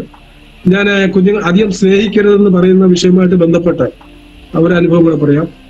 ഈ ബോംബെ നമ്മുടെ എറണാകുളത്ത് വന്ന ആ സമയത്ത് 2-3-4 ദിവസത്തേക്ക് ഞങ്ങൾ അവിടെ പോയി, അവിടെ ശുശ്രൂഷയ്ക്കായിട്ട് പോയിരുന്നു. അപ്പം 4 ദിവസം കഴിഞ്ഞാല് എല്ലാം കഴിഞ്ഞ് തിരിച്ചു കഴിയുമ്പോൾ ഈ എന്റെ മോന് പപ്പോയെന്ന് പറഞ്ഞു ഓടി ഇങ്ങി വന്നു. 3-4 ദിവസം കാണാനിരുന്നപ്പോഴത്തേക്ക് ഞാൻ അവനെ എടുക്കാതെ അങ്ങേപ്പുറത്തോട് മാറി ഇങ്ങി പോയി. അവൻ എന്നെ സൂക്ഷിച്ചൊരു നോട്ടം ഇന്ന് ഞാനത് മറക്കത്തില്ല. എന്താ കാരണം എന്നറിയാമോ? ഞാൻ ഈ കുഞ്ഞിനെ അധികം സ്നേഹിക്കുന്നില്ലെന്ന് ഉറപ്പുവരുത്താൻ ചെയ്യുന്ന പണിയാണ്. ദൈവം അങ്ങനെ അത്ഭുതകരമായിട്ട് കാര്യങ്ങളൊക്കെ നടത്തിക്കൊണ്ടുവരുന്നു. ശുശ്രൂഷയുള്ള ബന്ധത്തില് 1-2 കാര്യങ്ങളോട് ഞാൻ പറയണം എന്ന് ഞാൻ താല്പര്യപ്പെടുന്നു. ഇവിടെ ഇപ്പോഴ് ഒരു ഞങ്ങളെ ഇവിടെ തന്നെയുള്ള ഒരു 1-2 യൗവനക്കാരുടെ ശുശ്രൂഷകൾ ഇവിടെ പ്രാർത്ഥിക്കാനായിട്ട് വന്ന് പ്രാർത്ഥിച്ചുകൊണ്ടിരുന്നപ്പോഴത്തേക്കിന് ഒരാള് പെട്ടെന്ന് അങ്ങ് അന്യഭാഷയിൽ അങ്ങോട്ട് സംസാരിക്കാൻ തുടങ്ങി. ഭയങ്കരമായി ഞാൻ അങ്ങനെ ശക്തമായിട്ട് തന്നെ ആമേൻ പറഞ്ഞ് ഹല്ലേലൂയ പറഞ്ഞ് മുന്നോട്ട് പോയി. അപ്പം ഇതെല്ലാം കഴിഞ്ഞ് ഞാൻ പറഞ്ഞു, നീ പോയിട്ട് അടുത്ത ദിവസം വരാൻ പറഞ്ഞു. പോയിട്ട് അടുത്ത ദിവസം വന്നു. പ്രാർത്ഥിക്കാനിരുന്നപ്പോഴത്തേക്കിന് ഈ പ്രാർത്ഥിക്കാൻ അങ്ങോട്ട് ഇരിക്കുകയും ഇച്ചിരി കഴിയുമ്പോഴത്തേക്കിന് അന്യഭാഷയിൽ അങ്ങോട്ട് പറഞ്ഞ് അങ്ങ് താഴെ വീണു. അപ്പൊ ഒരു 3-4 പേരോടെ ഞങ്ങൾ ഇവിടെ ഇരിപ്പുണ്ട്. അപ്പം വന്നിരുന്നവര് പറഞ്ഞു ഇതത്ര ശരിയല്ലല്ലോ, എന്തോ പ്രശ്നമുണ്ടല്ലോ. ഞാൻ പറഞ്ഞു അങ്ങനെ പുതുതായിട്ട് അഭിഷേകം പ്രാപിക്കുമ്പോൾ ഇങ്ങനെയൊക്കെയാണ് എന്നൊക്കെ പറഞ്ഞ് ഞാൻ അവരെ ഞാൻ കാരണം ഞാൻ ചില സീനിയർ അവരോട് പറഞ്ഞു അങ്ങനെയൊക്കെയാണ്. പിന്നെയും പ്രാർത്ഥിച്ചു കഴിഞ്ഞപ്പോഴത്തേക്കും മൂക്കുടിച്ച് താഴെ വീണു. എഴുന്നേറ്റ് മുഖത്ത് നോക്കിയപ്പോ എന്തോ ഒരു പന്തികേട് എനിക്ക് തോന്നി. ഞാൻ യേശുവിന്റെ നാമത്തിൽ ഇവരിൽ വ്യാപരിക്കുന്ന ശക്തി വിട്ടുവാൻ പറഞ്ഞു. ഈ പറയുകയും ഇവൻ താഴോട്ട് വീണിട്ട് പാമ്പഴയുന്ന പോലെ എഴഞ്ഞ് മുന്നോട്ട് പോവുകയും ഇവിടെ ഒരു 8-10 പേര് ഇവിടെ ഇരിപ്പുണ്ട്. ആ പായെല്ലാം കൂടെ അങ്ങോട്ട് ചുരുട്ടി ചാടി അങ്ങ് എഴുന്നേറ്റു. ഞാൻ നാഗരാജൻ ആദ്യമായിട്ടാണ് ഞാൻ ഇങ്ങനെ ശുശ്രൂഷയ്ക്ക് തുനിയുന്നത്. കാരണം ഇച്ചിരി കഴിയുമ്പോൾ വേറെ ദേവദാസന്മാരും പ്രാർത്ഥിക്കാനായിട്ട്. അപ്പം പുള്ളിയുടെ അസിസ്റ്റന്റായിട്ടാണ് ഞാൻ വർക്ക് ചെയ്യുന്നത്. അപ്പൊ ആ ആള് വന്നില്ല. അന്നേരമാണ് ഈ സംഭവം നടക്കുന്നത്. ഞാൻ നാഗരാജൻ ചാടി അങ്ങ് എഴുന്നേറ്റു. അപ്പൊ എന്നെക്കാളും നല്ല ഹൈറ്റ് ഒക്കെ ഉണ്ട്. എനിക്ക് 5 അടിയാവുണ്ടായിരുന്നു. ഇവൻ നല്ല ഹൈറ്റും വെയിറ്റും ഒക്കെ ഉള്ള നല്ലൊരു പയ്യൻ, ചെറുപ്പക്കാരനാണ്. പെട്ടെന്ന് എന്റെ മനസ്സിൽ തോന്നുന്നു വിട്ടു പിശാചെന്ന് പറഞ്ഞു. ഞാൻ പറഞ്ഞു പോകത്തില്ലടാ. ഞാൻ പറഞ്ഞു നീ പോയേ പറ്റത്തുള്ളൂ. പോകത്തില്ലാടെന്ന് പറഞ്ഞ ഒരു ഒറ്റ അലർച്ച എന്റെ നേരെ ഒരു വരവും കൂടെ. ഈ നിന്ന ഒരു ഒറ്റ വ്യക്തിയെ കണ്ടില്ല. എല്ലാവരും അങ്ങോട്ടും ഇങ്ങോട്ടും ഓടി മുറിക്കാത്ത ഓടി. ഞാൻ തന്നെ വിളിക്കാം. പക്ഷേ എന്റെ മേലൊരു അമാനുഷ്യമായ ദൈവശക്തി എന്റെ മേൽ അന്നേരം പറഞ്ഞോട് ഞാൻ പറഞ്ഞു നീ പോയേ പറ്റത്തുള്ളൂ, വിട്ടുപോയേ പറ്റത്തുള്ളൂ. ഞാൻ വളരെ അലറിയും കൂവിയൊന്നും പറഞ്ഞില്ല, വളരെ അധികാരം വിട്ടു പോയേ പറ്റത്തുള്ളൂ. അപ്പോഴത്തേക്ക് എന്നാ ഞാൻ പോവാന്ന് പറഞ്ഞ മാറിഞ്ഞടിക്കാൻ താഴെ. ഇങ്ങനെ വലിയ വലിയ അത്ഭുതങ്ങളും ദൈവത്തിന്റെ പ്രവൃത്തികളൊക്കെ കാണുവാനുള്ള ഭാഗ്യം ദൈവം ഞങ്ങൾക്കൊക്കെ തന്നു. ഏകദേശം ഒക്കെ സമയമൊക്കെ ആയി വരുന്നെന്ന് തോന്നുന്നു. എന്തെങ്കിലും ചോദിക്കാനോ പറയാനോ ഉണ്ടെങ്കിൽ അതനുസരിച്ചുകൊണ്ട് ഞാൻ നീങ്ങായിരുന്നു. കർത്താവിന്റെ ദാസനെ കർത്താവിന്റെ ദാസന് കാര്യങ്ങളെല്ലാം പറഞ്ഞല്ലോ. കർത്താവിന്റെ ദാസന്റെ ജീവിതാനുഭവങ്ങളൊക്കെ പറഞ്ഞല്ലോ. ശുശ്രൂഷ മണ്ഡലത്തിന്റെ കാര്യങ്ങളൊക്കെ പറഞ്ഞല്ലോ. ഓക്കെ, ഇനി പ്രത്യേകമായിട്ട് ദൈവദാസൻ എന്തെങ്കിലും അത്യാവശ്യമായിട്ട് പറയണമെങ്കിൽ പറയാം. അത്രേ ഉള്ളൂ. ഓക്കെ, എന്റെ ഹൃദയത്തിൽ കൂടി ഒരു വചനം കൂടെ ഞാൻ ഒന്ന് വായിക്കാനായിട്ട് ആഗ്രഹിക്കുന്നു. മർക്കോസിന്റെ സുവിശേഷം 4-ാം അധ്യായം അതിന്റെ 36 മുതലുള്ള വാക്യങ്ങള്. താൻ പടകിലിരുന്നപാടെ അവനെ കൊണ്ടുപോയി മറ്റു ചെറുപടകളും കൂടെ ഉണ്ടായിരുന്നു. അപ്പോൾ വലിയ ചുഴലിക്കാറ്റുണ്ടായി. പടകിൽ തിര തള്ളിക്കയറുകൊണ്ട് അത് മുങ്ങുമാറായി. അവൻ അമരത്ത് തലയണ വെച്ച് ഉറങ്ങുകയായിരുന്നു. അവർ അവനെ ഉണർത്തി, ഗുരു, ഞങ്ങൾ നശിച്ചു പോകുന്നത് നിനക്ക് വിചാരമില്ലയോ എന്ന് പറഞ്ഞു. അവൻ എഴുന്നേറ്റ് കാറ്റിനെ ശാസിച്ചു, കടലിനോട് അടങ്ങുക എന്ന് പറഞ്ഞു. കാറ്റമർന്നു, വലിയ ശാന്തതയുണ്ടായി. പിന്നെ അവൻ അവരോട്, നിങ്ങൾ ഇങ്ങനെ ഭീരുക്കളാകുന്നുവാൻ എന്ത്? നിങ്ങൾക്കിപ്പോഴും വിശ്വാസമില്ലയോ എന്ന് പറഞ്ഞു. എന്നെ ഇടയ്ക്കിടയ്ക്ക് ചിന്തിപ്പിക്കുന്ന ഒരു വചനമായത്. നമ്മുടെ കർത്താവായ യേശുക്രിസ്തു ഭൂമിയിൽ അക്ഷരികമായി ഉണ്ടായിരുന്നപ്പോൾ ഉള്ള ഒരു സംഭവമാണല്ലോ ഇത്. കർത്താവ് കൂടെ ഉണ്ടായിരുന്നപ്പോൾ കാറ്റും കോഴും ബുദ്ധിമുട്ടുകളും ഉണ്ടായി. അങ്ങനെയാണെങ്കിൽ ഇന്ന് നമ്മുടെ കൂടെ അക്ഷരീയമായി കർത്താവില്ല. അപ്പോൾ തന്നെ ജീവിതത്തിൽ പ്രതിസന്ധികളും പ്രശ്നങ്ങളും ഉണ്ടായിക്കൊണ്ടേയിരിക്കുന്നു. അന്ന് കർത്താവ് ഈ ഭൂമിയിലായിരുന്നപ്പോൾ, അക്ഷരീയമായി ഭൂമിയിലായിരുന്നപ്പോൾ തന്റെ ശിഷ്യന്മാർക്ക് ഇതുപോലെ പ്രതിസന്ധി ഉണ്ടായിട്ടുണ്ടെങ്കിൽ ദൈവമക്കളായ നമ്മൾക്കും പ്രതിസന്ധികൾ ഉണ്ടാകും എന്നുള്ളതിന് യാതൊരു തർക്കവുമില്ല. ദൈവത്തിന്റെ വചനം പറഞ്ഞു, ക്രിസ്തുയേശുവിൽ ഭക്തിയോടെ ജീവിക്കാൻ ആഗ്രഹിക്കുന്നവർക്ക് സകല ഉപദ്രവം ഉണ്ടാകും. എന്നാൽ നമ്മുടെ പ്രത്യാശയുടെ ചില വാക്കുകളുണ്ട്. ലഭിക്കാനുള്ള തേജസ്സിനെ കുറിച്ച് ഓർക്കുമ്പോൾ ഈ ലോകത്തിലെ കഷ്ടങ്ങൾ സാരമില്ല. നൊടി നേരത്തേക്കുള്ള ലഘുവായ കഷ്ടം അത്യന്തം അനവധി നിത്യ തേജസ് ഘനം നിങ്ങൾക്ക് ഹേതുവാകുന്നു. ദൈവമക്കളെ, നമ്മുടെ ജീവിതത്തിനകത്ത് എന്നും സുഖവും സുഭിക്ഷമായിരിക്കാനല്ല ദൈവം നമ്മളെ കുറിച്ച് ആഗ്രഹിക്കുന്നു. പല പരിശോധനയിൽ കൂടി നമുക്ക് കടന്നു പോകേണ്ടതായിട്ടുണ്ട്. എന്റെ ജീവിതത്തിൽ വന്ന എല്ലാ പ്രതിസന്ധികളും ചില പരിശോധനകളെ ജയിച്ച് ജയം പ്രാപിച്ച് ചില വ്യക്തികളോട് ഇന്നിപ്പോ ഈ സാക്ഷ്യം പറയുന്നതൊക്കെ ഈ പ്രതിസന്ധിയിൽ കൂടി കടന്നു പോയത് കൊണ്ടാണ്. എന്റെ ജീവിതത്തിൽ എല്ലാം സുഭിക്ഷമായിരുന്നെങ്കിൽ എനിക്ക് ഇങ്ങനത്തെ ഒരു സാക്ഷ്യം പറയാനൊക്കത്തില്ല. നമ്മൾ ഇതിനൊക്കെ ജയിക്കണം. ദൈവത്തിന്റെ ഉദ്ദേശം നമ്മൾ ഇതിനെ കൂടി ജയിച്ചു വരണം എന്നുള്ളതാണ്. കർത്താവിന് നമുക്കെല്ലാം ചില പ്രതിഫലങ്ങൾ തരാൻ ഉദ്ദേശമുണ്ട്. ഇവിടെ സുഖവും സുഭിക്ഷമായി ജീവിച്ച് നിത്യതയിൽ എത്തുമ്പോൾ നമുക്ക് എന്ത് പ്രതിഫലം തരാനൊക്കും? ഒന്നും കിട്ടുന്നില്ല. ഞാന് ഫോണിൽ കൂടെയാണ് മിക്കവാറോടും ആളുകളോടൊക്കെ സംസാരിക്കുകയും ഇതുപോലുള്ളവരോടൊക്കെ ശുശ്രൂഷിക്കുകയൊക്കെ ചെയ്യുന്നത്. അവരോടൊക്കെ ഞാൻ പറയും, നിങ്ങൾക്ക് സ്വർഗത്തിൽ വല്ലതും വേണമെന്നുണ്ടോ? ഉണ്ടെങ്കിൽ ഇതൊക്കെ സന്തോഷത്തോടെ സഹിച്ചോണം. ദൈവം അറിയാതെ അല്ല ഇത് സംഭവിക്കുന്നത്. അതുകൊണ്ട് സന്തോഷത്തോടെ സഹിക്കുക. നിത്യതയിൽ ചെല്ലുമ്പം നല്ലവനും വിശ്വസ്തനുമായ ദാസിയെ എന്ന് പറഞ്ഞ് നിങ്ങളുടെ കണ്ണിലൊക്കെ തുടച്ച് നിങ്ങൾക്ക് വലിയ പ്രതിഫലങ്ങൾ തരും. അങ്ങനെയെങ്കിൽ ചില പ്രതിഫലങ്ങൾ പ്രാപിക്കണമെങ്കിൽ ജീവിതത്തിൽ ചില കർത്താവിന് വേണ്ടി ചിലത് സഹിക്കണം. നമ്മളെ എന്തെങ്കിലും കാണിച്ചിട്ട് കഷ്ടം സഹിച്ചിട്ടല്ല, ക്രിസ്തുവിന് വേണ്ടി സഹിക്കുവാൻ ദൈവം നിങ്ങളെ സഹായിക്കട്ടെ എന്നാണ് എനിക്ക് ആത്മാർത്ഥമായിട്ട് എല്ലാവരോടും പറയാനുള്ളത്. കർത്താവ് ആശ്ചര്യമായിട്ട് ഭൂമി ഉണ്ടായിരുന്നപ്പോൾ കാറ്റും കോളും അടിച്ചുവെങ്കിൽ ഇപ്പോൾ നമ്മളെ അകന്നു നിൽക്കുന്ന കർത്താവ് അതിനേക്കാൾ അധികമായ കാറ്റും കോളും നമ്മൾ അടിക്കും. അപ്പോൾ അതൊന്നും ഒന്നുകിൽ ഞങ്ങൾ ചിന്തിക്കണം, ഇത് ദൈവം എന്നെ നന്നാക്കാനായിട്ടാണ്, അല്ലെങ്കിൽ ദൈവം നമുക്ക് സ്വർഗത്തിൽ ചില പ്രതിഫലങ്ങൾ തരാനായിട്ടാണ്. ഇതൊക്കെ മനസ്സിലാക്കിക്കൊണ്ട് വരും ദിവസങ്ങളിൽ കർത്താവിന് വേണ്ടി വിശ്വസത്തോടെ ജീവിപ്പാൻ ദൈവം നിങ്ങളെ ഏവരെയും സഹായിക്കട്ടെ എന്ന് ആത്മാർത്ഥമായിട്ട് ആശംസിക്കുകയും പ്രാർത്ഥിക്കുകയും ചെയ്യുന്നു. പ്രിയ ദൈവദാസിയോടും ഈ ചാനലിനോടും എന്റെ പ്രത്യേകമായി നന്ദി അറിയിക്കുന്നു. എന്നെ വിളിച്ചതിലും എന്നോട് സാക്ഷ്യം പറയാൻ ക്ഷണിച്ചതിലും ഒത്തിരി സന്തോഷമുണ്ട്. റജിയോടും പ്രത്യേകമായി നന്ദി അറിയിച്ചുകൊണ്ട് ഞാൻ എന്റെ വാക്കുകളെ ചുരുക്കുന്നു. എല്ലാം കർത്താവിന്റെ മഹത്വത്തിന് മാത്രമായിരിക്കട്ടെ. ഒരിക്കൽ കൂടി ഞാൻ ആവർത്തിച്ച് പറയുന്നു, എന്റെ ജീവിതത്തിൽ വന്ന പ്രതിസന്ധികൾ, എനിക്ക് തന്ന ഒരു നല്ല ഭാര്യ, പ്രാർത്ഥിക്കുന്ന ഒരു അമ്മ, ഇവരാണ് എന്നെ ഈ നിലയിൽ എത്തിച്ചത്. ഇപ്പൊ എന്തായാലും ആയെന്നല്ല ഞാൻ പറയുന്നത്, എങ്കിലും ആദ്യത്തോളം വിശ്വസ്തയോടെ നിൽപ്പാൻ പിന്നെയും ഞാൻ ശ്രമിക്കുന്നു. എല്ലാ മാനവും മഹത്വവും കർത്താവിനെ അർപ്പിച്ചുകൊണ്ട് ഞാൻ എന്റെ വാക്കുകളെ ചുരുക്കുന്നു.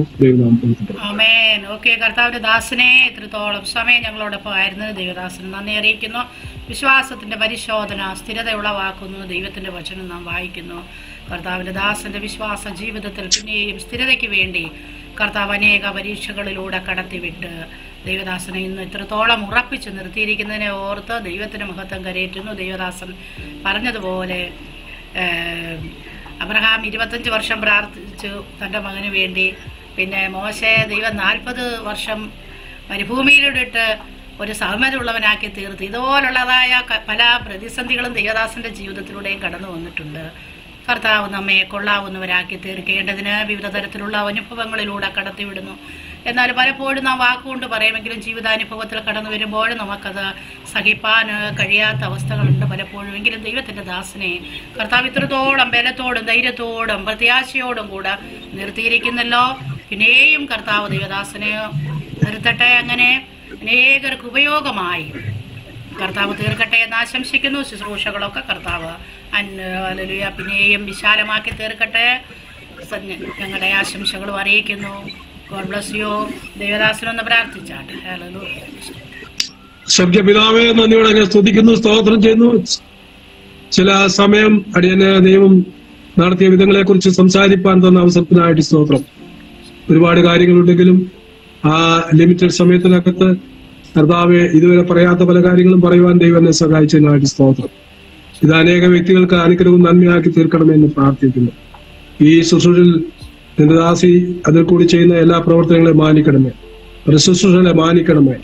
ആ ദേശത്ത് കർത്താവിന് വേണ്ടി വൻകാര്യങ്ങളെ ചെയ്യുവാൻ, അനേക ആത്മാക്കളെ നേടുവാൻ തന്റെ മകളെ സഹായിക്കണമെന്ന് പ്രാർത്ഥിക്കുന്നു.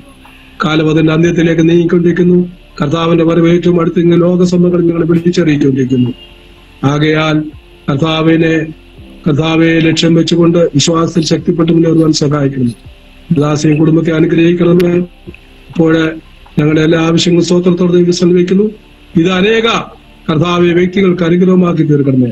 പ്രാർത്ഥന കേട്ടോണ്ട് സ്തോത്രം യേശുക്രിസ്തുവിന്റെ നാമത്തിൽ തന്നെ. ആമേൻ. ഓക്കെ കർത്താവിന്റെ ഓക്കെ